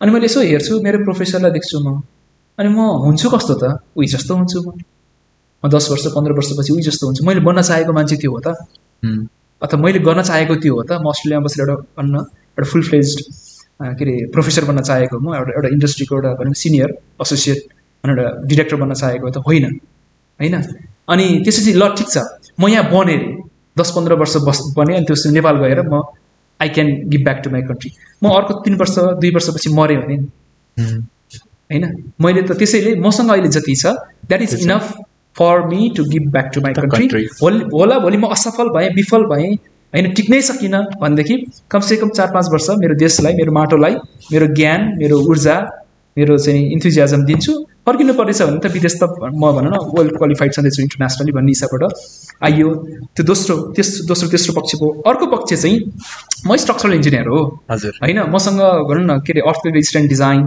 high rise building earthquake engineering rockfall protection हैन लगायतको भनौँ न रकफिल ड्याम यो सबैको स्पेसलाइजेसन छ त राष्ट्रिय अन्तर्राष्ट्रिय ख्याति प्राप्त भनौँ न उसमा पब्लिकेसन्सहरूमा मैले पब्लिस गरेको छु हैन एक्सपोजर छ नेटवर्क छ मेरो युरोपमा त्यस्तो राम्रो नेटवर्क छ जापानमा छ अस्ट्रेलियामा छ विश्वभरको नेटवर्क बन्यो अझ अस्ट्रेलियामा गइसकेपछि भनेपछि त मलाई नेपाल गएर मैले अन्तर्राष्ट्रिय स्तरको काम त नेपालमै गर्न सक्छु नि बाहिरको काम पनि लगेर म नेपाल गर्न सक्छु नेपालकै आफ्नै भनौँ न पूर्वाधार विकासको लागि पनि हैन मसँग त हाइड्रो पावरमा गयो भने म ड्याम इन्जिनियरको रूपमा हैन ड्याम एक्सपर्टको रूपमा काम गर्न सक्छु रोडमा गएँ भने म रकफल प्रोटेक्सनको एक्सपर्टको रूपमा काम गर्न सक्छु बिल्डिङ सेक्टरमा गएँ भनेदेखि म हाई राइज बिल्डिङ हैन अर्थक्वेक इन्जिनियरिङ अर्थक्वेक रेजिस्टेन्ट डिजाइनको हैन एउटा विज्ञको रूपमा स्ट्रक्चरल इन्जिनियरको रूपमा गर्न सक्छु। अझ मेरो वाइफ आर्किटेक्ट हो, ऊ आर्किटेक्ट, म स्ट्रक्चरल इन्जिनियर, हामीले यसो बाटोमा पसल थाप्यौँ भने पनि होइन हाम्रो इन्जिनियरिङ र आर्किटेक्चरको प्रोडक्ट त मजाले बिक्छ होइन। घरै मात्र भनौँ न 2-4वटा घरहरू मात्रै डिजाइन गरियो भनेदेखि पनि महिनाको पुगिहाल्छ नि, के भएर होइन, पैसा त जति कमायो नि हातको मैला न हो होइन भन्ने हिसाबबाट यी विविध भनौँ न पक्षले गर्दाखेरि चाहिँ खासमा नेपाल आएको। हजुर कोर मोटिभ देशकै मायाले यहाँ फर्काइरहँदा, मोटिभ त त्यही हो, त्यो नभएको भए अरू चिजहरूले नआउन सक्थे। त्यही त देशकै मायाले फर्काइरहँदा हजुर उहाँको त्यो सुख सयल प्रविधि दुइटैबाट यहाँ नेपालमा फेरि यो ट्रेडिसनल सोसाइटीमा फर्किँदा च्यालेन्जेस चाहिँ के हुने रहेछ सर? धेरै हुन्छ च्यालेन्ज चाहिँ। पहिलो कुरा त तपाईँ बिरामी पर्नुहुन्छ होइन, त्यहाँको एकदम क्लिन एयरमा बसेको मान्छे, यहाँको अझ अभइल त भनौँ न अलिकति काठमाडौँ सफा भएको छ, धुलो धुवा होइन, हजुर त्यसलाई रेजिस्ट गर्न अलिकति गाह्रो हुन्छ सुरुमा। म चाहिँ अलिक बढी नै सफर भएँ त्यसपछि मैले खास गाडी लिएको, नत्र चाहिँ म पब्लिक भेहिकललाई प्रमोट गर्नुपर्छ अथवा भनौँ न अरू कुनै खालको ग्रिन भनौँ न मेथड्स अफ ट्रान्सपोर्टेसन प्रमोट गर्नुपर्छ भन्ने फिलोसफीको मान्छे। त्यो मेरो फिलोसफी भनौँ न मैले गर्न सकिनँ, किन आफू पहिला बाँच्नु पऱ्यो, स्वस्थ हुनु पऱ्यो, अनि त्यस पछाडि इफिसियन्टली टाइम युटिलाइज गर्नु पऱ्यो। नत्र भएदेखि त भनौँ न देशलाई मैले भनिसकेँ त मर्ने कहिले कहिले बाँचनजेल त गर्नु पऱ्यो भन्ने हिसाबबाट। त्यही भएर सुरुमा अलिकति हुन त आफू यही धुलो माटोमा हुर्केको हौँ हामी होइन, यस्तो धेरै सुखशैलमा हुर्केको पनि होइन, तर सुरुमा अलिकति तपाईँको हेल्थले लामो समय बाहिर बसिसके पछाडि त्यो अडप्ट गर्न अलिकति गाह्रो हुन्छ, नम्बर 1। नम्बर 2, अब मैले अहिले पनि भने मेरिटोक्रेसी त्यस्तो पर्फेक्टली लागू हुँदैन छैन यो देशमा। त्यही मेरिटोक्रेसी लागू गर्नुपर्छ, देश बनाउनुपर्छ होइन। उस्तै पऱ्यो भने होइन पेसागत समाज र यो पूर्वाधार विकासमा त छँदैछ, त्यहाँबाट पनि अझ माथि जानु पऱ्यो भने पनि राष्ट्रकै नेतृत्व लिनु पऱ्यो, स्टेरिङै चलाउनु पऱ्यो भने पनि होइन गर्नुपर्छ भन्ने त्यो तयारीका साथ नेपाल फर्किने हो नि त होइन। यहाँको भएका समस्या समाधान गर्ने हो, समाधान गर्न कुन भूमिका निर्वाह गर्नुपर्छ। विज्ञको भूमिका छ भने ठिक छ, स्ट्रक्चरल इन्जिनियरको छ भने ठिक छ, एउटा समाजसेवीको छ भने ठिक छ, होइन भोलिका राजनीतिज्ञ नै बन्नु पऱ्यो भने पनि अरू केही लागेन भने त्यसको लागि पनि गर्छु भनेर तयारीका साथ आउने हो क्या देश बनाउनको लागि चाहिँ खै। अनि त्यो हुनाले यहाँ तपाईँले सङ्घर्ष गर्नैपर्छ, सङ्घर्षको फल मिठो पनि हुन्छ होइन। के भन्छ नि कर्म गर फलको आश नगर होइन, के अरे सङ्घर्ष सिर्जना नै समस्या कि जननी हुन् भन्छ नि। जहाँ समस्या हुन्छ त्यहाँ सिर्जना हुन्छ नि होइन। भनेपछि समस्या अथवा कहिलेकाहीँ अपर्च्युनिटिजहरू चाहिँ ठुलो होइन के भन्छ च्यालेन्ज भएर, ठुलो डर भएर, ठुलो रिस्क भएर, थ्रेट भएर आउँछ कि हामीले त्यो भित्र अपर्च्युनिटी देख्ने हो। अपर्च्युनिटी भने सजिलोसँग कुरा लेखेर बनावट हिसाबबाट होइन एकदम वेलकमिङ भएर आउँदैन। अपर्च्युनिटी भने जहिले पनि समस्याभित्रै हुने हो, समस्याभित्रै तपाईँको के ठोस पहिचान यदि तपाईँ बनाउन चाहनुहुन्छ, एउटा ऐतिहासिक काम गर्न चाहनुहुन्छ, ऐतिहासिक पात्र बन्न चाहनुहुन्छ, ऐतिहासिक योगदान गर्न चाहनुहुन्छ भने सङ्घर्षबाटै जाने हो। त्यसैले बनावट केही पनि हुँदैन। त्यसैले अर्को चाहिँ तपाईँ अहिले मैले भने जस्तो गरेर म जुनसुकै भूमिका पनि निर्वाह गर्छु, तर मेरो देश मेरो भनौँ न यो मातृभूमि म बनाउँछु भन्ने त्यो एउटा ठुलो डेडिकेसन कमिटमेन्ट चाहिन्छ। नभयो भने तपाईँ फर्किनुहुन्छ। हाम्रो साथीहरू यहाँ आएर एसोसिएट प्रोफेसर भएर आए, कति ठुल्ठुला इन्स्टिच्युटका CEO पनि भन्न भएर आए। ती धेरै साथीहरू फर्के 1 वर्ष 2 वर्ष 3 वर्षपछि फर्के। जसरी म 2016मा 1 वर्ष पछि म फर्केँ, त्यसरी न त तपाईँ फर्किहाल्नुहुन्छ। त्यो दोस्रो चिज भयो सङ्घर्षको लागि। तेस्रो चिज भनेको तपाईँले आफ्नो समाज आफै बनाउनुपर्छ, आफ्नो अपर्च्युनिटी आफै क्रिएट गर्नुपर्छ। त्यसैले पुरै अन्धाधुन्ध होइन भने जस्तो गरेर देश प्रेम माया भनेर पुरै हाम फाल्ने पनि होइन। त्योभन्दा अगाडि अलिकति तपाईँले भनौँ न plan A, plan B, plan C, म प्लान A यो गर्छु, यो भएन भने प्लान B गर्छु, plan A, plan B, plan C within Nepal के गर्ने त्यो खालको पनि एउटा तयारी चाहिँ गर्नुपर्छ। त्यसको लागि नेपालकोमा के हो माग, के हो इन्जिनियरिङ सेक्टरमा तपाईँको विशेषज्ञताको क्षेत्रमा युनिभर्सिटीले के माग गरिरहेछ, इन्डस्ट्रीले के माग गरिरहेछ, गभर्मेन्टमा के छ माग छ। मैले बेसिकली त्यो एक खालको प्रिलिमिनरी असेसमेन्ट गरेको थिएँ। कति कुरा त गर्दै गइसकेपछि अपर्च्युनिटी खुल्दै जाने हो। जस्तो अहिले म वाटर सप्लाई सेक्टरको वान अफ द एक्सपर्ट्सको रूपमा होइन के अरे Asian Development Bank, USAID, Nepal गभर्मेन्टको खानेपानी मन्त्रालयको होइन ठुल्ठुलो प्रोजेक्टहरूको होइन त्यो डिजाइन रिभ्यू होइन हेर्ने मैले अपर्च्युनिटी पाएँ। त्यो मेरो बिस्तारै काम गर्दै गइसकेपछिको मैले वाटर सप्लाई सेक्टरमा त्यति धेरै काम पनि गरेको थिएन एक्चुअली। यद्यपि हाइड्रोलिक स्ट्रक्चरमा काम गरेको थिएँ अनि त्यसै गरी अब रिकन्स्ट्रक्सनमा पहिला फेल भएँ, त्यही रिकन्स्ट्रक्सनको मेरो त्यो फेलरको जगमा मेरो त्यो एक्सपिरियन्सको आधारमा आज म अलिकति रिकन्स्ट्रक्सनको सेक्टरमा भनौँ न एउटा एक्सपर्टको रूपमा एउटा रिभ्युअरको रूपमा काम पनि गरिरहेको छु। पोस्ट जाजरकोटको भनौँ न जाजरकोट रुकुम वेस्टको रिकन्स्ट्रक्सनमा मैले केही योगदान पनि गरिरहेको छु युएसएआइटीको टिमको तर्फबाट। त्यसैले अलिकति चिजहरू धेरै छन्, तर समग्रमा भन्नुपर्दाखेरि अलिकति हेल्थ थोरै गर्न सक्छ, बिग्रिन सक्छ, त्यो टेम्पोरेरी अथवा सेमी पर्मानेन्ट हुनसक्छ, त्यसको लागि अलिकति तयारी गर्नुपर्छ। दोस्रो चिज के भन्छ, तपाईँसँग डेडिकेसन हुनुपर्छ, त्यो एउटा ठुलो कमिटमेन्ट हुनुपर्छ, देश बनाउँछु जुनसुकै भूमिकामा म काम गर्छु भन्ने। तेस्रो चाहिँ तपाईँले अन्धाधुन्दा होइन के भन्छ 16 वर्षे 17 वर्षे मायामा होइन परे जस्तो पनि होइन, मायाले तानिने हो देशमा, तर केही तयारी चाहिँ दिमाग मनले मात्रै होइन दिमागले पनि काम गर्नु पर्यो। जस्तो मन र दिमाग दुइटै चलेको माया दिगो हुन्छ भन्छन् नि, त्यस्तै। अब अघि हामीले जापान र अस्ट्रेलियाको कुरा गऱ्यौँ, अब उहाँको इन्जिनियरिङ प्रोफेसनल प्र्याक्टिस र यहाँ आएर हजुरले अब त विगत 5-6 वर्षभन्दा धेरै भइसक्यो, यहाँको अनुभव गर्दा के चाहिँ फरक हुँदो रहेछ त इन्जिनियरिङ प्र्याक्टिसेस वर्किङ कल्चरमा इन्जिनियरिङ सेक्टरमा? अब खासै भन्ने हो भने थियोरिटिकली त्यस्तो फरक छैन हजुर। दुबईको भनौँ न फिलोसफिजहरू, तपाईँ चाहे त्यो वाटर रिसोर्समा जानुहोस्, चाहे स्ट्रक्चरमा जानुहोस्, जियो टेक्निकलमा जानुहोस्, म त अझ आफूलाई इन्टरडिसिप्लिनरी स्ट्रक्चरल इन्जिनियर भन्न रुचाउँछु। मैले थुप्रै बिल्डिङ बाहेक थुप्रै सेक्टरमा वाटर सप्लाईमा गरियो, रोडमा गरियो, होइन हाइड्रो पावरमा गरियो, इभन जियो टेक्निकल इन्जिनियरको रूपमा काम गरेँ, किन मेरो पिएचडीको मेजर सेक्सन चाहिँ जियो टेक्निक्स जियो हजार्ड्स पनि थियो। त्यसैले त्यति धेरै फरक छैन। र म यहाँ आइसके पछाडि हामीले अस्ट्रेलियाको केही प्रोजेक्टहरू आउटसोर्सिङ पनि गऱ्यौँ यहाँ बसेर। अझ मेरो वाइफ आर्किटेक्ट हो, उसले अस्ट्रेलियाकै कम्पनीकै काम गर्छ यहाँबाट। पहिला सुरुमा यो पोस्ट अर्थक्वेक इन्टिग्रेटेड सेटलमेन्टको डिजाइनमा उसले बढी काम गरेको थियो एकीकृत बस्ती विकासमा। अब अहिले फेरि उसले अस्ट्रेलियाकै प्रोजेक्टहरू गरिरहेछ। म यहाँ बसेर अस्ट्रेलियाको भनौँ न 12-13वटा युनिभर्सिटीको विद्यार्थीलाई यहीँबाट पढाउँथेँ, डलरै कमाउँथेँ होइन। पछि मैले फेरि अर्को पागलपन, यहाँ आउनुहुन्छ फेरि अस्ट्रेलियाको विद्यार्थीलाई पढाउने, अस्ट्रेलियाको प्रोजेक्ट गर्ने हो भने किन आएको देश बनाउन आएको भनेपछि मैले भनौँ न मेरो इन्कमलाई कम्प्रोमाइज गरेर नेपालकै प्रोजेक्टहरू गरिरहेको छु। नट ब्याड त हो होइन। अनि त्यसैले हामी आफै भनौँ न प्रमाण हो कि नेपाल आएर पनि भनौँ न उताको गर्न सकिन्छ। यद्यपि हाम्रो त्यहाँको ट्रेनिङ, त्यहाँको एजुकेसनले स्वाभाविक रूपमा हेल्प गरेकै हो, तर त्यसो भन्दै गर्दाखेरि मैले फेरि पनि भने थियोरिटिकल नलेज प्रिटी मच एउटै हो, फिलोसफिजहरू एउटै हो, फरक अलिकति डिजाइन कोडहरू फरक हुन्छ। जस्तो अब हामीले यहाँ भनौँ न NBC 105बाट अर्थक्वेक कोड होइन को गर्छौँ भनेदेखि त्यहाँ अर्थक्वेकको अर्को होइन के अरे कोड छ, न्युजिल्यान्डको आफ्नै कोड छ। त्यसैले डिजाइन स्ट्यान्डर्डहरू अलिकति फरक हुनसक्छ, प्रोसिडियर प्रिटी मच एउटै हो। सफ्टवेयरहरू फरक हुनसक्छ, जस्तो हामी यहाँ होइन स्याप इट्याप्सहरू चलाउँछौँ, होइन स्ट्यान्ड 7 स्पेस ग्यास लगायतको सफ्टवेयरहरू चलाउँछन्। त्यसैले सफ्टवेयर टुल्सहरू अलिकति फरक हुनसक्छ, डिजाइन स्ट्यान्डर्ड्सहरू फरक होला, तर प्रिटी मच प्रोसिडियर एउटै हो। अनि अलिकति अप्रोच चाहिँ स्वाभाविक रूपमा फरक छ। हाम्रो कन्सल्टिङ इन्डस्ट्री, हाम्रो कन्स्ट्रक्सन इन्डस्ट्री चाहिँ अलि लापरवाही बढी छ। यद्यपि केही भनौँ न स्ट्राटेजिक प्रोजेक्टहरूमा त होला, मैले इन जनरल हेर्दाखेरि चाहिँ हाम्रो कन्स्ट्रक्सन कन्सल्टिङ इन्डस्ट्रीहरूमा अझै भनौँ न सिरियसनेस अझै पुगेको छैन, अझ प्रोफेसनलिजम अझ पुगेको छैन। त्यसका विभिन्न कारणहरू हुन सक्छन्। एउटा त हाम्रो जुन त्यो छ रेमुनरेसन छ, जुन मिनिमम स्यालेरी जुन दिनु पर्थ्यो त्यो कम छ होला होइन।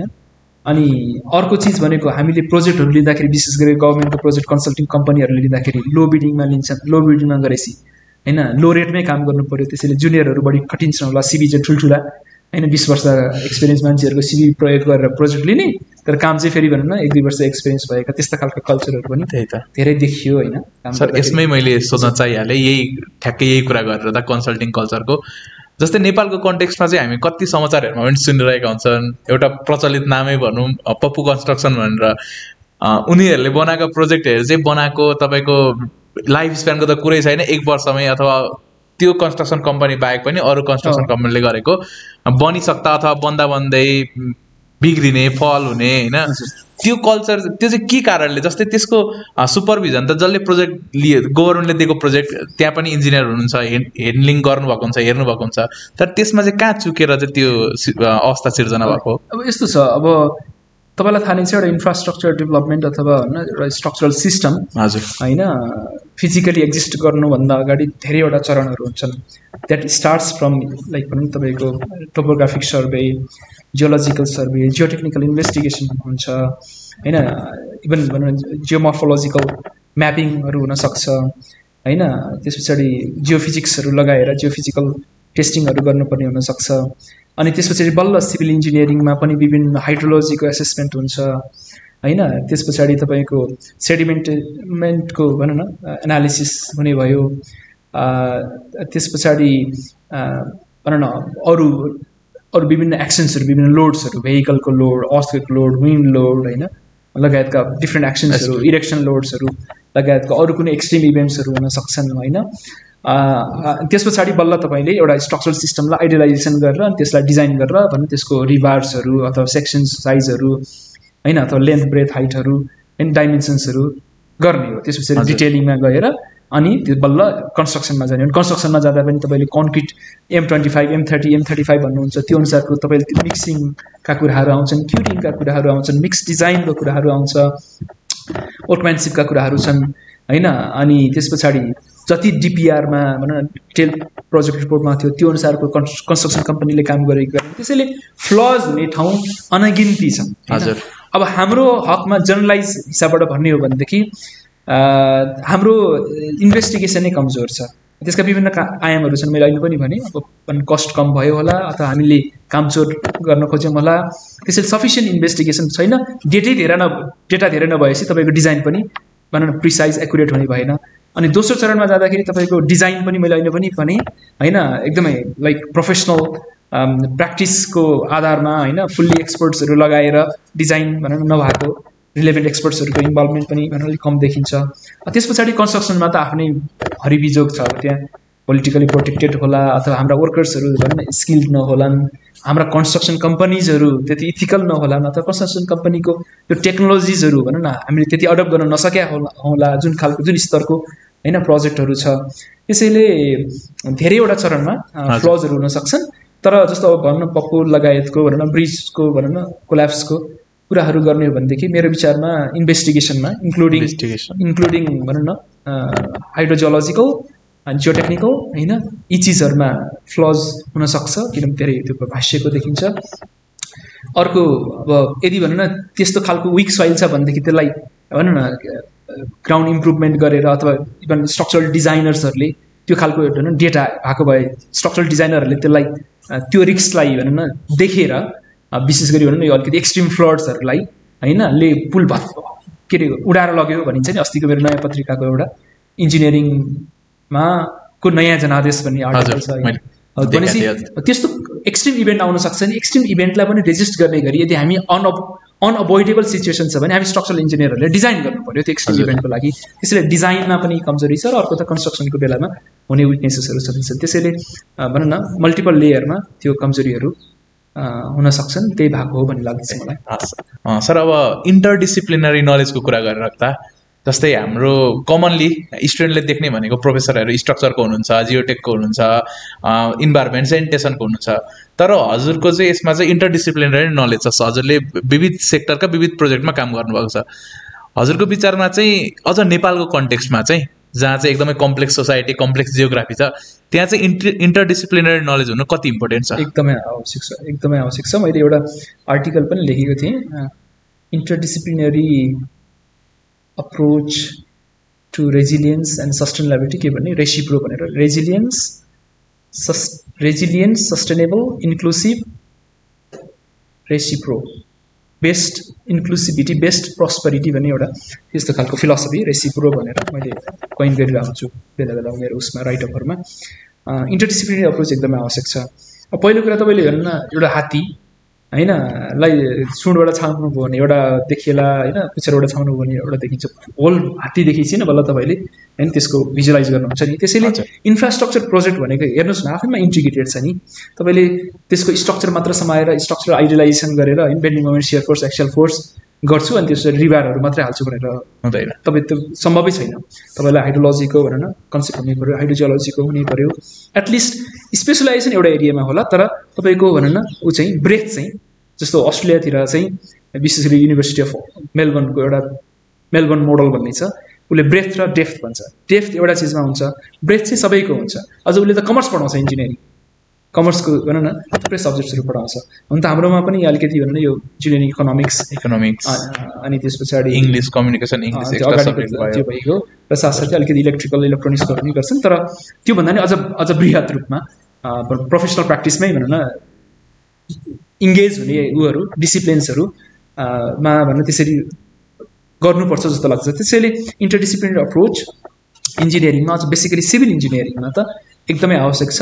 त्यसैले के भन्छ मेरो सजेसन पनि स्ट्रक्चरल इन्जिनियर छ भने उसले सेल्फ स्टडी गरेर हुन्छ कि अथवा 1-2 फर्दर एडिसनल कोर्सेसहरू गरेर हुन्छ कि, अहिले त कोर्सेरा लगायतको थुप्रैहरू छ, अरू विषयको पनि नलेज लिनुपर्छ जस्तो लाग्दछ। त्यसै गरी जियो टेक्निकल इन्जिनियरले सोहेको स्ट्रक्चरको भनौँ न धेरै ज्ञान प्राप्त गर्नैपर्छ। हामी त एकदमै कनेक्टेड छौँ, आर्किटेक्टहरूको त्यस्तै होला होइन। जस्तो हामी स्ट्रक्चरल इन्जिनियरले सस्टेनेबल डेभलपमेन्टलाई पुरै व्यवस्था गर्ने हो भने हामी कन्स्ट्रक्सन मेटेरियल कसरी छान्ने त होइन। सस्टेनेबल स्ट्रक्चरल इन्जिनियरिङको आइडिया भयो, ग्रिन इन्फ्रास्ट्रक्चरको अपसाइक्लिङ रिसाइक्लिङको भयो भने अनि बल्ल मेटेरियल चोइसमा हामीले डिसिजन गर्न सक्छौँ। त्यसै गरी भर्नाकुलर आर्किटेक्चरको होइन हामीसँग स्पिरिट छ भनेदेखि अनि बल्ल होइन हामीले चाहिँ आर्किटेक्टको डिजाइनलाई न्याय दिन सक्छौँ स्ट्रक्चरल इन्जिनियरले। त्यसैले इन्टरडिसिप्लिनरी अप्रोच त एकदमै आवश्यक छ।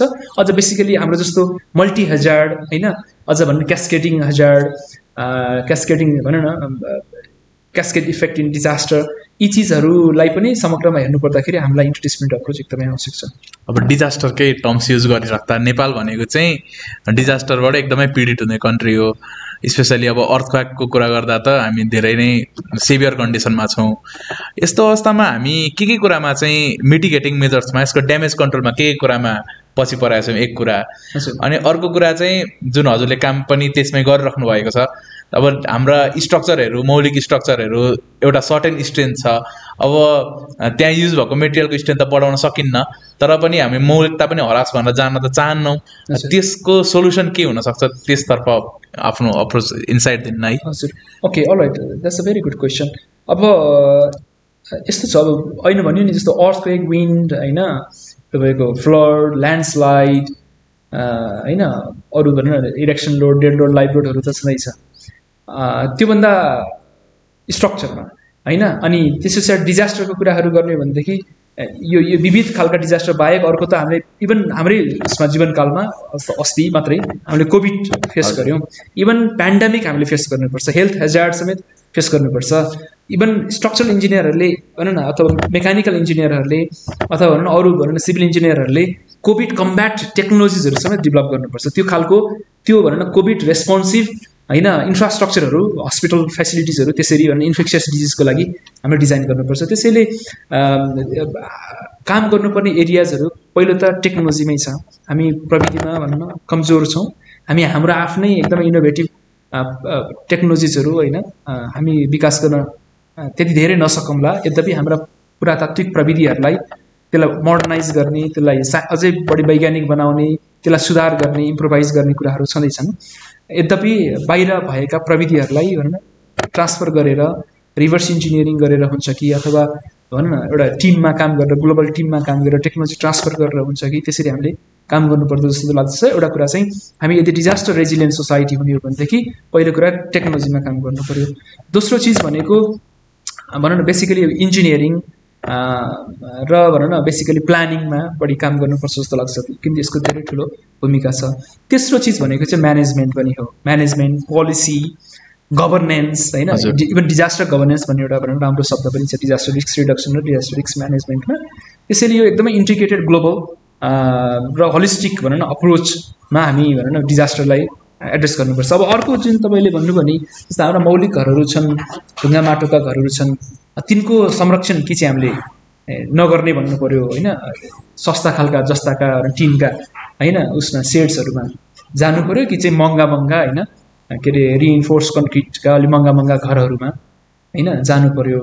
त्यसैले मौलिकता पनि जगेर्ना गर्नु छ र सस्ता खालका अफोर्डेबल पनि घरहरू हामीलाई चाहिन्छ भनेदेखि चाहिँ हामीले अहिलेका भनौँ न हाम्रा जति पनि टेक्नोलोजिजहरू छन्, जति पनि कन्स्ट्रक्सन प्र्याक्टिस छ त्यतिले मात्रै चाहिँ हामीलाई पुग्दैन। त्यसमा हामी केही सुधार गर्न सकौँला, होरिजेन्टल साइस्मिक इलिमेन्टहरू राख्न सकौँला, भर्टिकल साइस्मिक इलिमेन्ट्सहरू राख्न सकिएला होइन, के भन्छ रुफ ब्यान्डहरू राख्न सकिएला अथवा भनौँ न कि अरू रेट्रोफिटिङ भनौँ न विभिन्न टेक्नोलोजिजहरू होइन ब्यान्डहरूमा जान सकिएला।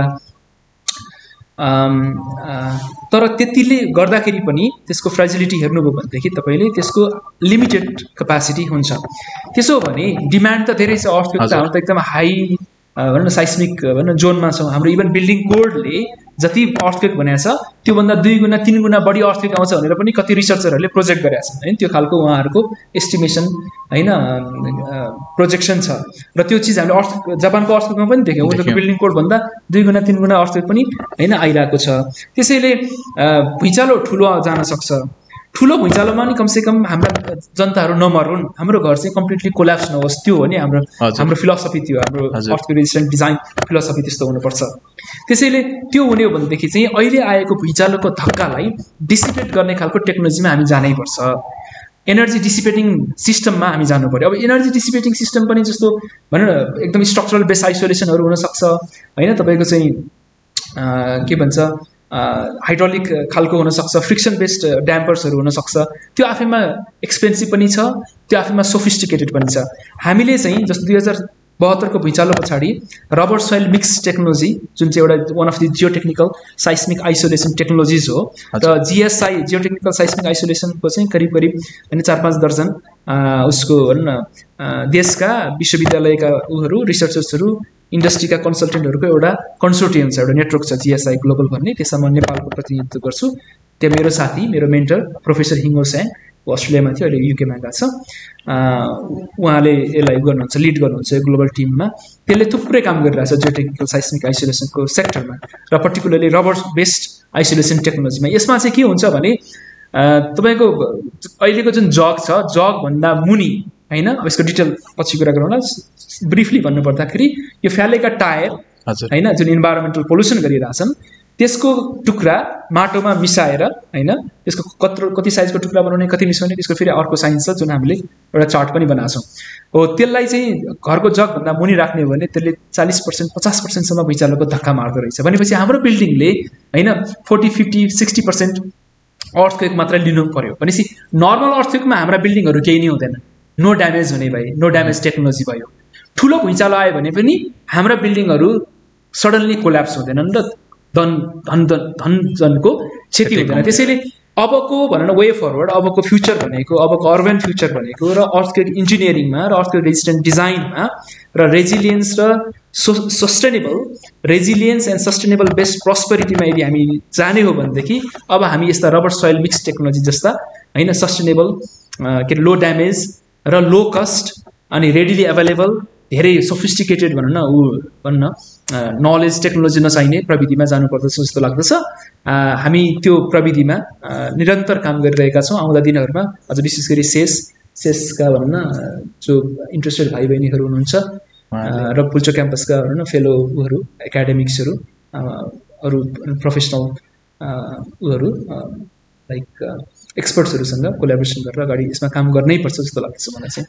जस्तै हजुरले भन्नुभएको सोल्युसनले त दोहोरो फाइदा चाहिँ अब एउटा त इन्भाइरोमेन्टल इम्प्याक्ट पनि जुन हामी सस्टेनेबल भनिरहेछौँ, सस्टेनेबल डेभलपमेन्ट गोल एसडिजी त हाम्रो मिस गरिहाल्यो होइन।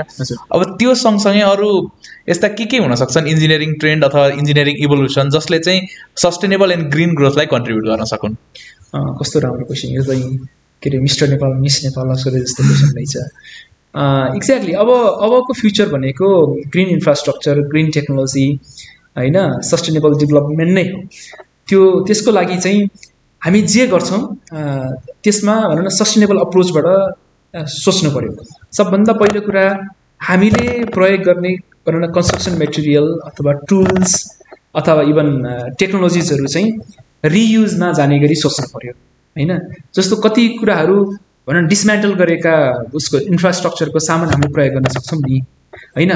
त्यसले पनि भनौँ न सस्टेनेबल ग्रिन इन्फ्रास्ट्रक्चरमा कन्ट्रिब्युट गर्छ, नम्बर 1। नम्बर 2 अल्टरनेटिभ भनौँ न मेटेरियल्समा कुन चाहिँको चाहिँ भनौँ न के अरे कार्बन फुटप्रिन्टमा कसले चाहिँ कम कार्बन उत्सर्जनमा कन्ट्रिब्युट गर्छ त्यस्ता खालका मेटेरियलहरूको चोइसमा हामी जानु पर्यो। त्यसैले चोइस अफ मेटेरियल्स होइन विदिन न्यू मेटेरियल्स त्यो गर्नुपर्ने हुन्छ। त्यसै गरी इभन कन्स्ट्रक्सन टेक्नोलोजीहरूमा हामीले काम गर्न सक्छौँ जुन टेक्नोलोजीले कम भनौँ न यो ग्रिन हाउस ग्यासहरू इमिसन गरिरहेको छ अथवा इन्भाइरोमेन्टल डिग्रेडेसन कम गर्छ त्यस्तो खालको टेक्नोलोजीमा हामी जान सक्छौँ। भनेपछि बेसिकली के भन्छ चोइस अफ मेटेरियल्स, रियुज अथवा रिसाइकल, अपसाइक्लिङ होइन, इभन भनौँ न त्यो एक खालको भनौँ न यो ग्रिन इकोनोमी होइन, यो पर्सपेक्टिभबाट एउटा हेर्नुपर्ने छ। अर्को चाहिँ हामीले युज गर्ने कन्स्ट्रक्सन टेक्नोलोजीमा पनि सुधार गरेर हामी भनौँ सस्टेनेबल डेभलपमेन्ट गोल्स अचिभ गर्नको लागि अथवा सस्टेनेबल फ्युचरमा जानलाई हामी गर्न सक्छौँ जस्तो लाग्दछ। यो एरियामा अझ विशेष गरी हामी स्ट्रक्चरल इन्जिनियरहरूले, स्ट्रक्चरल इन्जिनियर भन्ने बित्तिकै कन्क्रिट, स्टिल, कम्पोजिट सक्यो कि हामी अझ नयाँ भनौँ न उसलाई मेटेरियललाई, नयाँ चिजलाई हामी गर्न के भन्छ एसिमुलेट गर्न हामी अलिकति कम रुचि देखाउँछौँ। विशेष गरी अब अस्ट्रेलियाको अझ युनिभर्सिटी मेलबर्नमा एउटा टिमले त खालि sustainable green structural engineering, sustainable structural इन्जिनियरिङमा म्यासिभ काम गरिरहेको छ। हामी पनि नेपालमा रबर सेल मिक्स टेक्नोलोजी लगायतका प्रविधिहरूको भनौँ न यो प्रोत्साहन गर्दै यसमा काम गर्दै हामीले पनि काम गरिरहेको। एक्ज्याक्टली, धेरैले काम गर्नुपर्ने छ, सँगै काम गरौँ भन्न पनि चाहन्छु।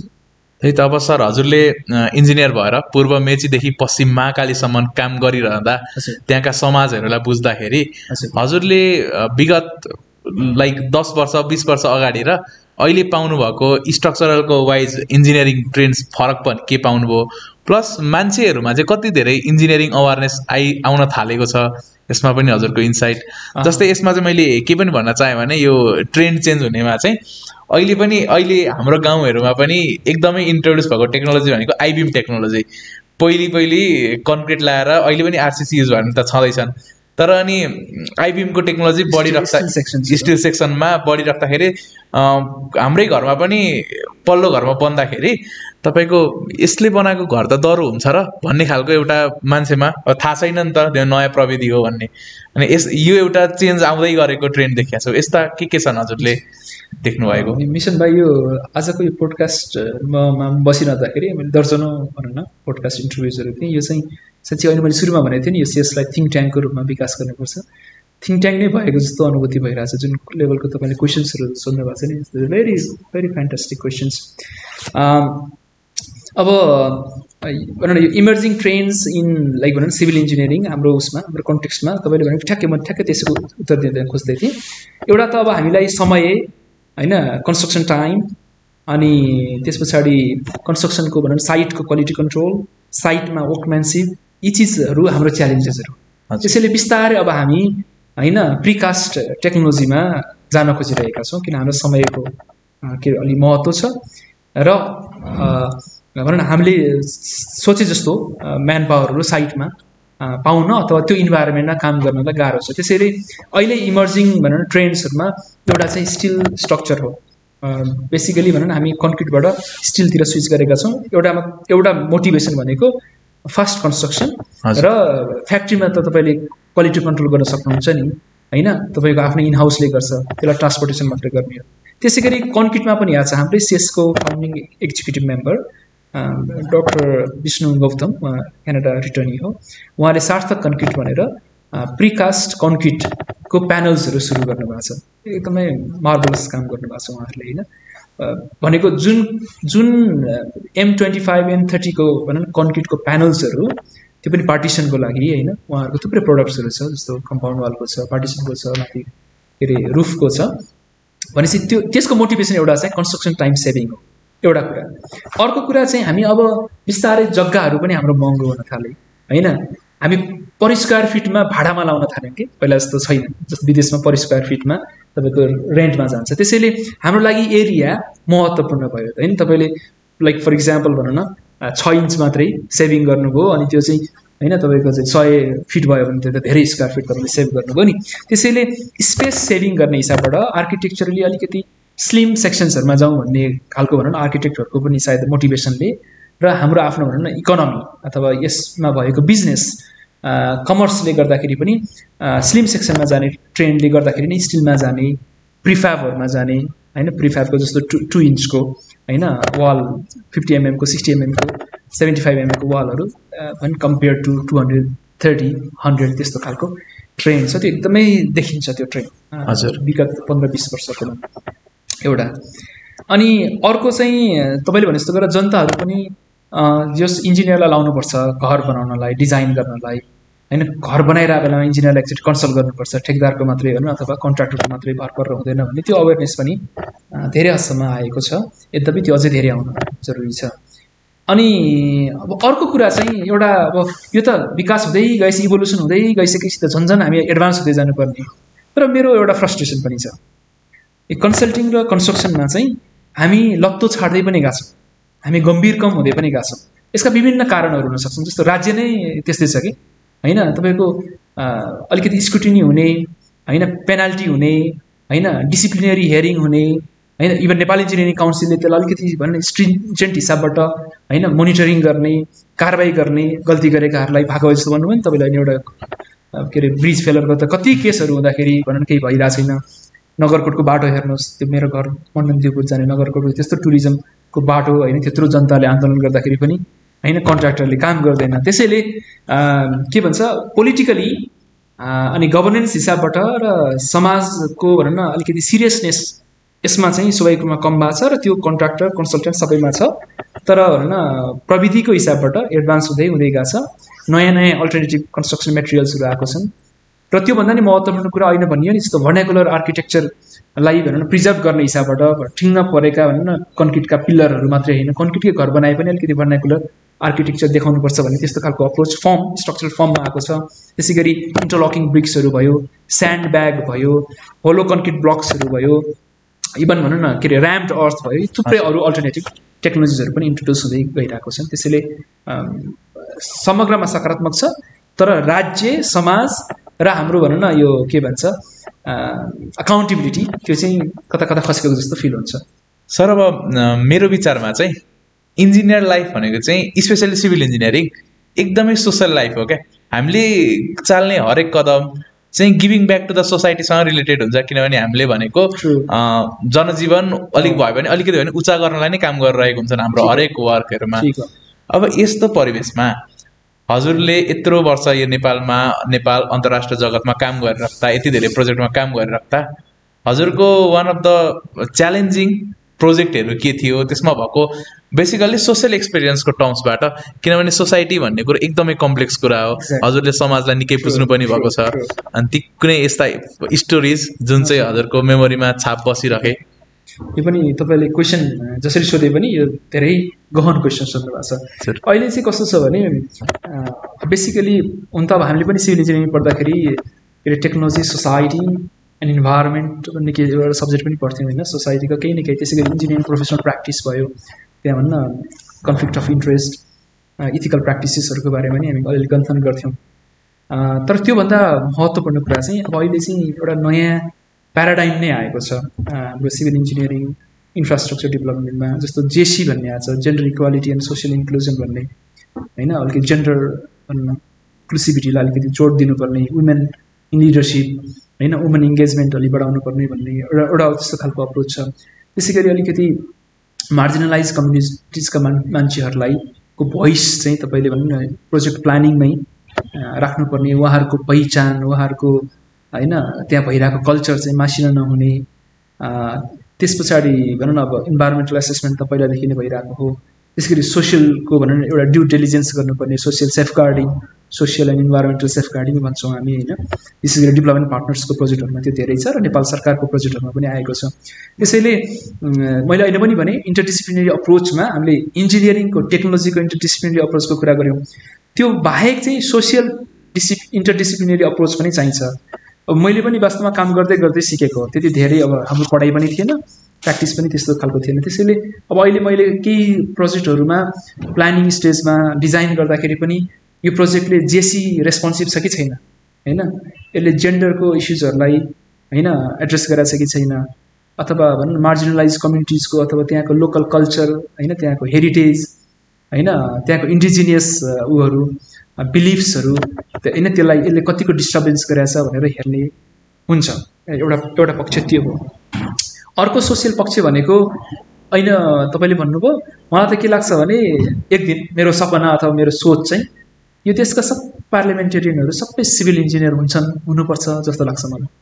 विभिन्न डिसिप्लिन अफ सिभिल इन्जिनियरिङ के तिनीहरूले राम्रो पर्फर्मेन्स गर्न सक्छन् जस्तो लाग्छ। तर अफकोर्स तिनीहरूसँग अलिकति लिडरसिप भनौँ न लाइक एक्युमेन हुनु पऱ्यो, द गट्स हुनु पऱ्यो होइन, साहस पनि चाहियो नि त लिडरसिपको लागि त होइन, अलिकति बोल्ड डिसिजन गर्न सक्ने त्यो जेस्चर पनि चाहिन्छ। तर तिनले बढी न्याय दिन सक्छन् यो राज्यलाई, यो विकास क्रमलाई भन्ने मलाई लाग्दछ। त्यसैले त्यो भन्दै गर्दा मैले के भन्न खोजेँ भन्दाखेरि सिभिल इन्जिनियरसँग राजनीतिक चेप, समाजको भनौँ न एउटा बनौट होइन, लाइक भनौँ न सोसियोलोजी होइन, एन्थ्रोपोलोजी, यी चिजहरूमा पनि होइन सिभिल इन्जिनियरको नलेज चाहिन्छ जस्तो लाग्दछ।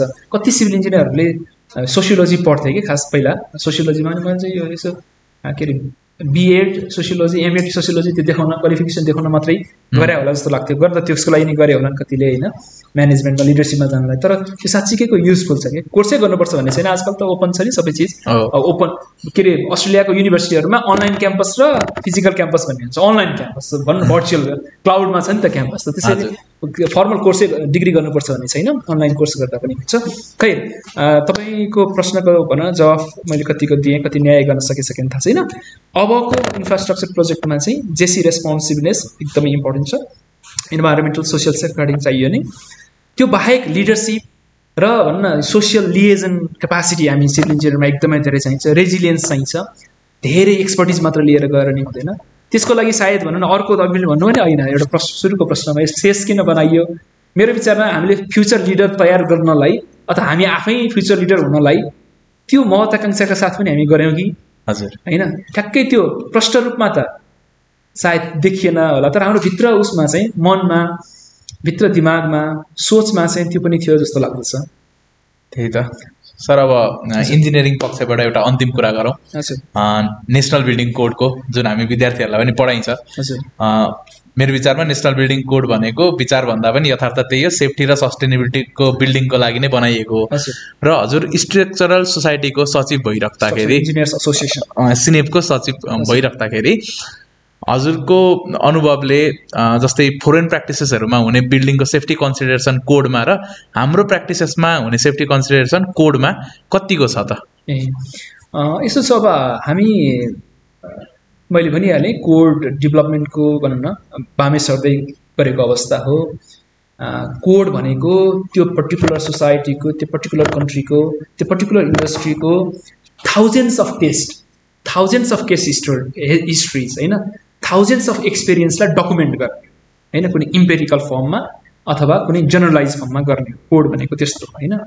अब हामीसँग त्यति धेरै होइन के अरे अनुभव पनि छैन, त्यति धेरै डेटाबेस पनि छैन। इभन अहिलेको अवस्थामा हाम्रो जस्तो हाई साइस्मिक रिजनमा होइन भुइँचालो गयो भने हामीसँग भनौँ न 2-4 दर्जन साइस्मोमिटरहरूको भनौँ न साइस्मोग्राफ्सहरू हामीलाई पाउन गाह्रो छ भनेपछि हामी भुइँचालोको यत्रो जोखिम भएको देशमा पनि हामी साइस्मिक इन्स्ट्रुमेन्टेसनहरूमा पनि हामी कमजोर छौँ। त्यसैले हामीसँग डेटाबेस एकदमै कमजोर छ।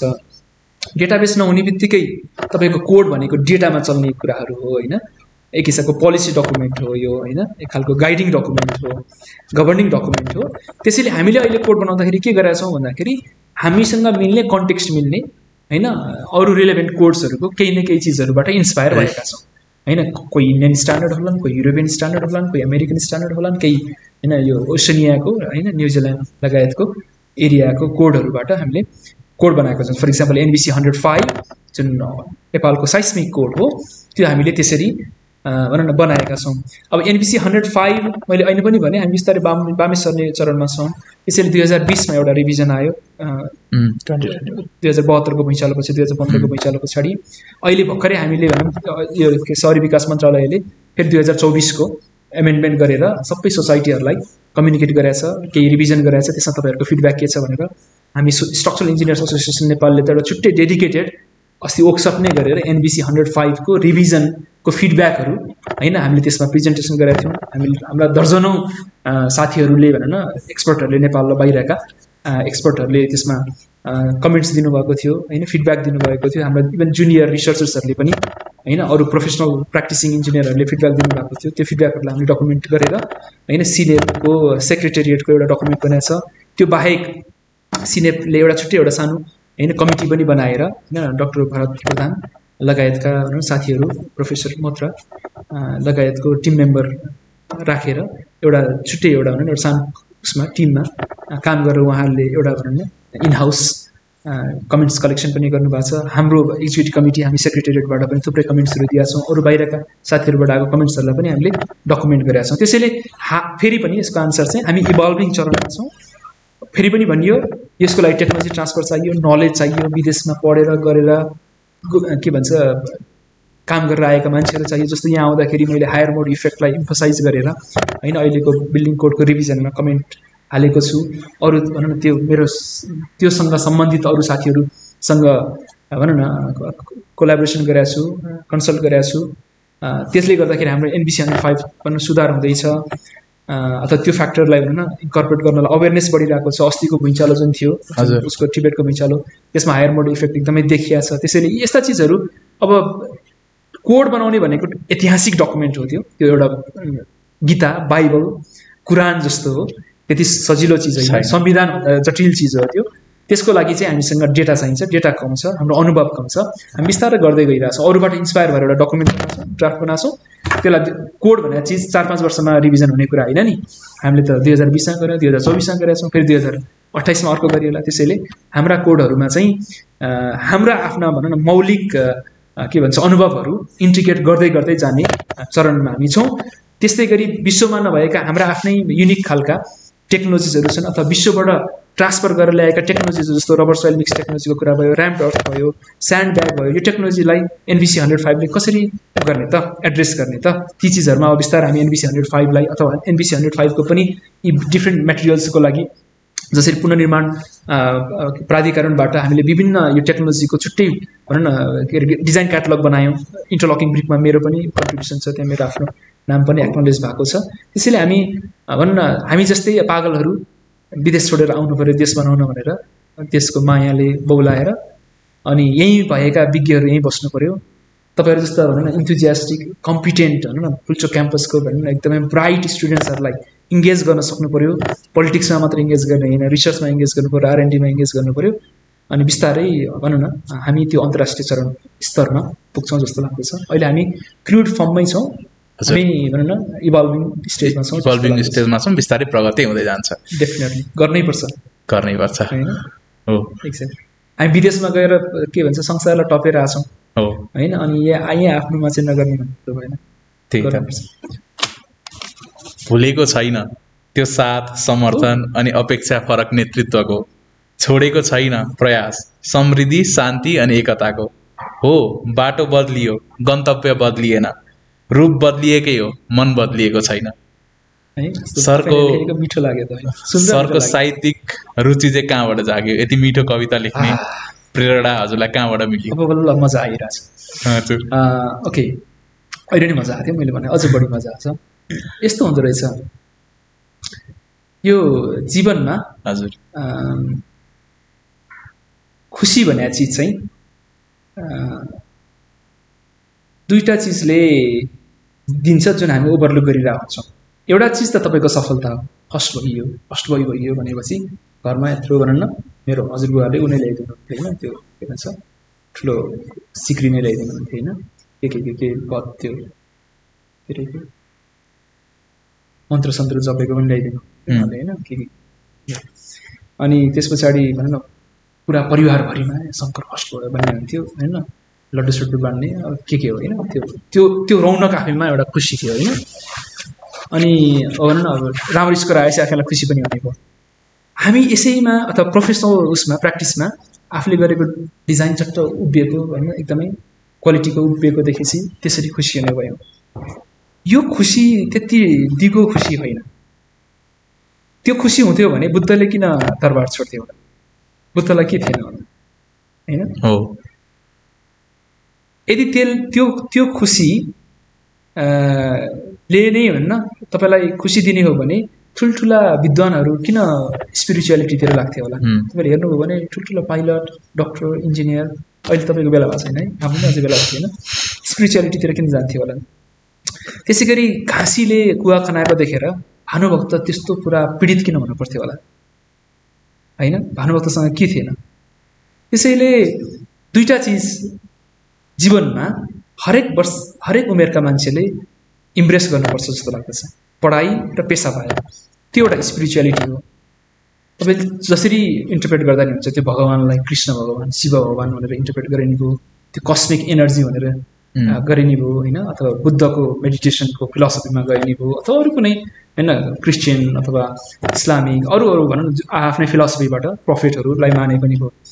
तपाईँले केही न केही सुपर नेचुरल फोर्स रिलिजनै नभनौँ स्पिरिचुअलिटीलाई तपाईँले इम्प्रेस गर्नुभयो भने तपाईँको जिन्दगीको खुसियाली तपाईँ नेक्स्ट जोनमा पुग्नुहुन्छ। त्यसैले योगा मेडिटेसन स्पिरिचुअलिटी अर्को खुसीको चिज हो जुन हामी गर्न भ्याउँदैनौँ भन्छौँ, एक्सक्युज बनाउँछौँ, गर्दैनौँ पनि।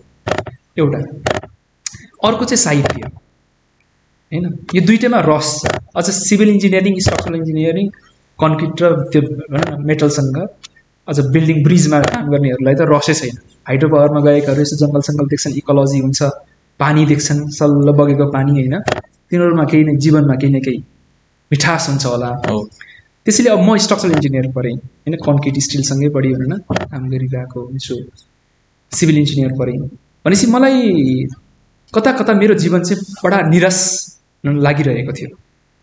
अनि जब म स्कुल पढ्थेँ होइन, मलाई यो धेरै यो इन्जिनियरिङ मेकानिक्स होइन यो अटोमेसन यसमा त्यति धेरै भन्ने भिजन पनि थिएन, आइडिया पनि थिएन। अलिअलि कविताहरू लेख्थेँ, रमाउँथेँ, खुसी थिएँ होइन। अनि स्कुल 10+2मा अलिअलि अफेयर होइन, अलिअलि होइन क्रसहरू होइन, अब अफेयरै त्यस्तो त हाम्रो पालामा अलिक कम हुन्थ्यो होइन। अनि त्यसमा लभ लेटरहरू लेखिन्थ्यो होइन, जीवन खुसी थियो हजुर होइन। अनि भनेपछि जब पछि इन्जिनियर भइयो, धेरै प्रोफेसनल भइयो, एउटा चाहिँ होइन एउटा प्रोफेसनल जेस्चर देखाउनु पऱ्यो होइन, एउटा अपेक्षा हुन्छ नि सोसाइटीको होइन, स्ट्रक्चरल इन्जिनियर प्रोफेसर होइन, लाइक होइन डिजाइनर, साइडमा गएपछि पनि त्यस्तो त्यस्तो हुन्छ। यो चिजले चाहिँ मैले जीवनमा रस भेटिनँ। अनि त्यस पछाडि मैले अलिअलि भन्न कच्चाकुचुक लेख्न थालेँ र अहिले तपाईँले भने जस्तो गरेर पूर्वदेखि पश्चिमसम्म जाँदाखेरि होइन मान्छेहरू भेट्दाखेरि मेरो अहिले पनि भने मैले मेरो प्राविधिक बाहेक सामाजिक राजनीतिक चेत म कुनै पार्टीको सदस्य त अहिलेसम्म मैले लिएको छैन, म कार्यकर्ता पनि होइन। म यो देशको भोलि प्रधानमन्त्री राष्ट्रपति भएर देश चलाउन सक्छु त्यो सम्भावना छ जस्तो पनि मलाई लाग्दछ, तर म बनेको छैन, कसरी बन्छु मलाई थाहा छैन होइन। खैर मैले भनेको चाहिँ मसँग राजनीतिक चेत चाहिँ छ। सबै पार्टीका कम्युनिस्ट, काङ्ग्रेस, राप्रपा होइन, रासोपा लगायतका उनीहरूको केन्द्रीय सदस्यसँग म उनीहरूको फिलोसफीमा बहस गर्न सक्छु जस्तो लाग्दछ। मसँग त्यो राजनीतिक चेत छ। त्यसैले म सामाजिक प्राणी हुँ।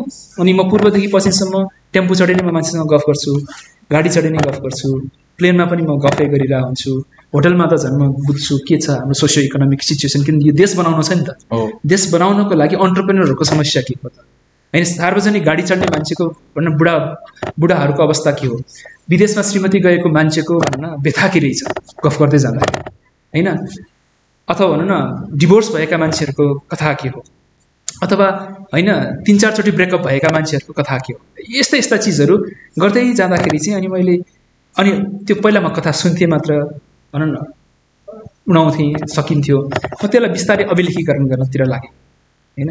र अनि मैले उनीहरूको ठाउँमा आफूलाई राखेर त्यो अनुभूति पनि मैले गर्न लागेँ होइन।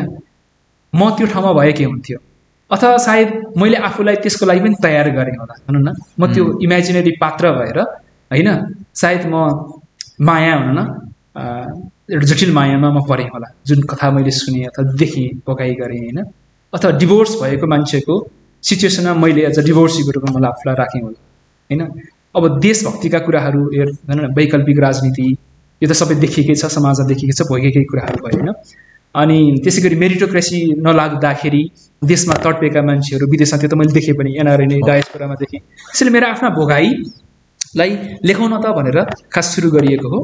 अनि लेख्दै जाँदाखेरि यसो गरेको चट्ट होइन, राइमहरू पनि मिल्ने होइन। अनि चट्ट गर्दा त ओहो यस्तो चिज, म फेसबुकमा एकदमै धेरै, म हाइपर एक्टिभ मान्छे हो फेसबुकमा, एकदमै धेरै, अहिले अलिक कम गरेको छु, म एकदमै धेरै लेख्थेँ।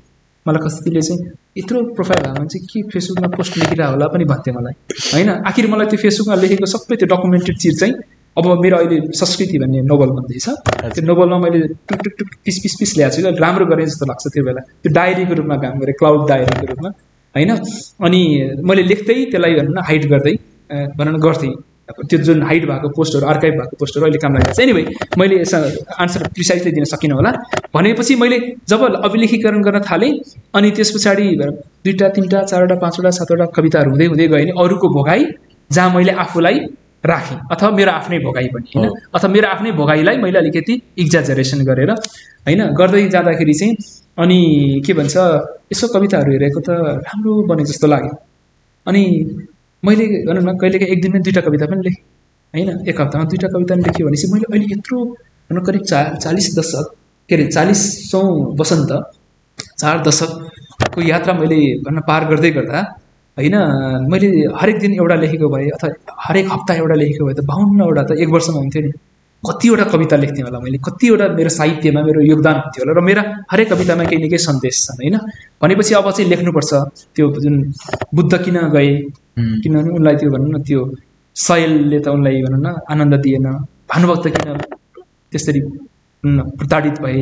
त्यसैले के बाँच्छ भन्दाखेरि तपाईँको भनौँ न साहित्य बाँच्छ तपाईँले अभिलेखीकरण गरेको चिज बाँच्छ भन्ने भइसकेपछि चाहिँ अब मैले यो सोसियल मिडियामा मात्र लेखेर होइन अथवा आफ्ना कुराहरूलाई भनौँ न मौखिक रूपमा मात्र राखेर गन्थन मात्र गरेर हुँदैन यसलाई मैले अभिलेखीकरण गर्नुपर्छ भन्ने त्यो मोटिभेसन चाहिँ त्यो हो तर अब भनौँ ब्याकग्राउन्ड त मैले भनिहालेँ त्यो जुन शान्ति रस त्यो एउटा उमङ्ग खुसी मैले जुन खोजिरहेको थिएँ जस्तो मैले मलाई केही चिजको फ्रस्ट्रेसन भयो केही चिज मैले दुःख थिएँ त्यो चिजलाई मैले चट्ट लेखेँ भनेदेखि होइन त्यो एकदम माइल्ड पिसफुल हुन्थ्यो भनेपछि त्यो पीडालाई प्रस्फुटन गर्ने माध्यम पनि रहेछ वास्तवमा कविता भनेको चिज साहित्य भनेको चिज त्यसैले यी विविध भनौँ न पक्षबाट मैले लेख्न थालेँ अनि जब लेखियो होइन 60-70वटा भनौँ न कविताहरू भए खास मैले अहिले पनि अफलाइनमा अलिकति कुरा गरेको थिएँ क्यारे मैले इन्जिनियरिङमा चाहिँ पहिला लिट्रेचर रिभ्यू गरेँ प्रब्लम कहाँ रहेछ के रहेछ पत्ता लगाएँ मेरो आफ्नो हाइपोथेसाइज गरेँ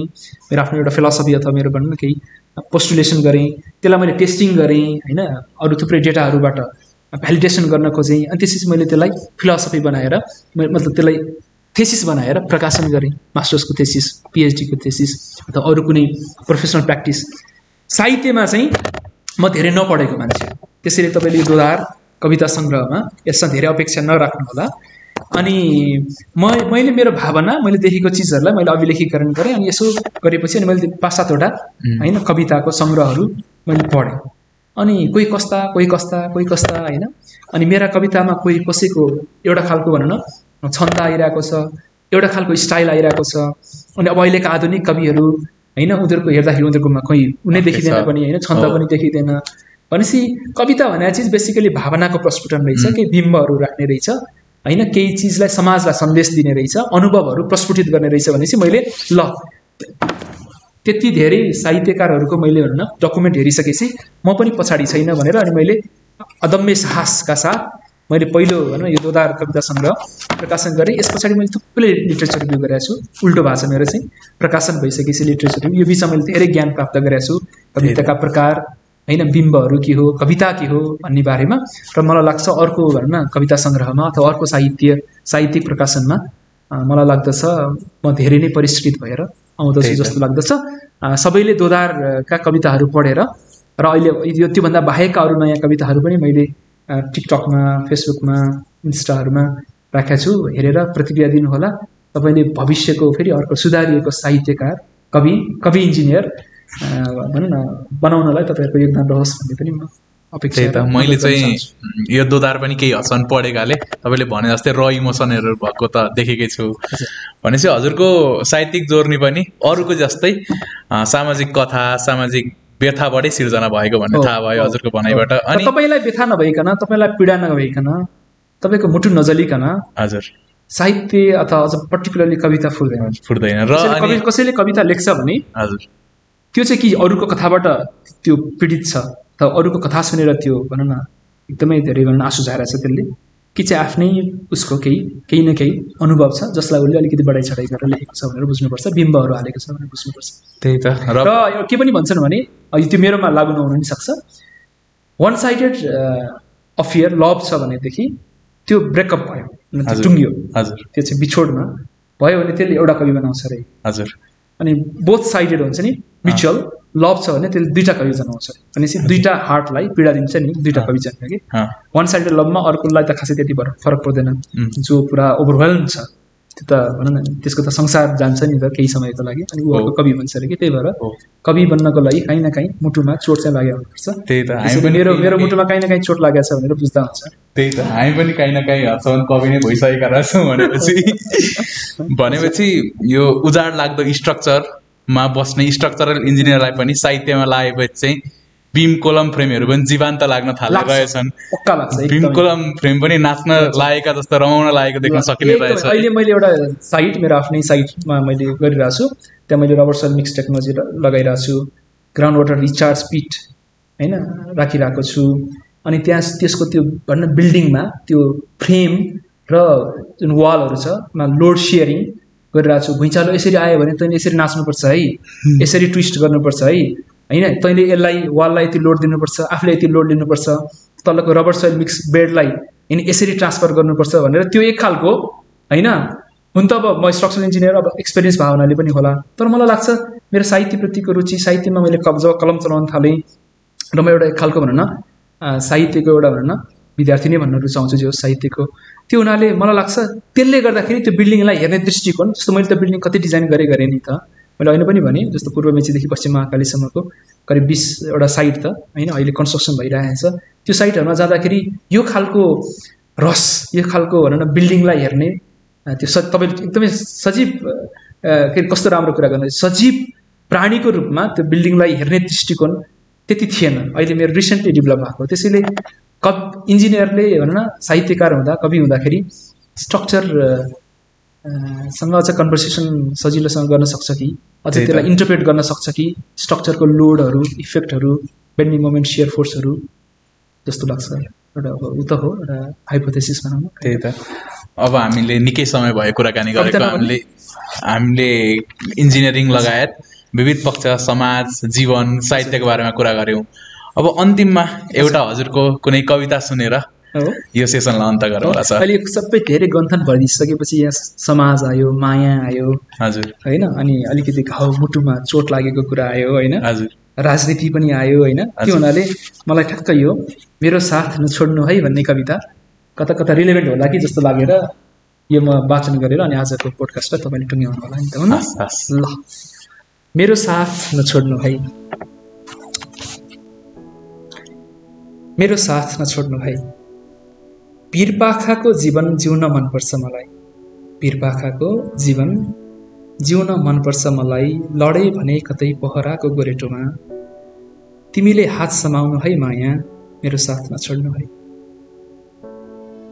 खोज अनुसन्धान र सृजना मनपर्छ मलाई खोज अनुसन्धान र सृजना मनपर्छ मलाई कहिलेकाहीँ एकान्तमा बस्दै कल्पनामा हराउँदा म कहिलेकाहीँ एकान्तमा बस्दै कल्पनामा हराउँदा म कतै तिमीलाई नै बिर्सिए पो भने मलाई मेरो दायित्व सम्झाउनु है माया मेरो साथ नछोड्नु है कोमल मन हँसिलो मुहार र सहयोगी भनी कोमल मन हँसिलो मुहार र सहयोगी भनी मन पराउँथे धेरैले मलाई कोमल मन हँसिलो मुहार र सहयोगी भनी मन पराउँथे धेरैले मलाई त्यसैले माया र बिछोडका केही कथा मेरा पनि छन् कतै पुरानो सम्झनामा अनायासै बग्न पुगे भने मलाई त्यो भेल तर्न र किनार लाग्न सहयोग गर्नु है माया तर मेरो साथ नछोड्नु है थाहा छ समाज रूपान्तरण र राजनीति सजिलो पटक्कै छैन थाहा छ समाज रूपान्तरण र राजनीति सजिलो पटक्कै छैन तर योगदान गर्न मन लाग्छ मलाई अनि त फोहोरको आहालमा डुबुल्की मार्दै फोहोरी नै देख्यौँला म पनि सतै आँखामा ओह्रालो लागेको हरिण चाहिँ कुरा काट्लान् सबैले किलो छ्याप्लान् धेरैले त्यसबेला तिमीले एक्लै भए पनि मलाई हृदयबाट हेर्नु है माया मेरो साथ नछोड्नु है म एक्लै भए पनि तिमीले मलाई हृदयबाट हेर्नु है माया मेरो साथ नछोड्नु है थ्याङ्क यू निकै गहन शब्द र त्यो रिलेटेबल रिलेभेन्स हुन्छ पोडकास्टको कता कता समराइज भयो जस्तो फिल भयो अनि मलाई यो कविता भन्न त्यही त रिलेभेन्स जस्तै थियो होइन समय दिनुभयो धेरै धेरै धन्यवाद हजुरको व्यस्त ता बावजुद पनि हामी सेसले बोलाएकोमा आएर यत्रो समय हामीलाई दिनुभयो। म सेसको तर्फबाट र मेरो इन्डिभिजुअली तर्फबाट धेरै धेरै धन्यवाद भन्न चाहन्छु। Thank you so much. यो सेसले त जहिले बोलाउँदा पनि आउन मन लाग्छ, कति व्यावसायिक भनौँ न प्रतिबद्धताले गर्दाखेरि आउन नसकिएको होला। मलाई आफ्नो घर जस्तै, आफ्नो परिवार जस्तै लाग्छ सेस। त्यसैले जहिले पनि बोलाउनु होला, जहिले पनि ममा भएका चिजहरू केही चिज सेस कम्युनिटी मा भनौँ न युजफुल हुन्छ जस्तो लाग्छ भनेदेखि please do not hesitate to invite me, do not hesitate to use me, capitalize on me, and alumni like myself. Thank you so much once again. Thank you.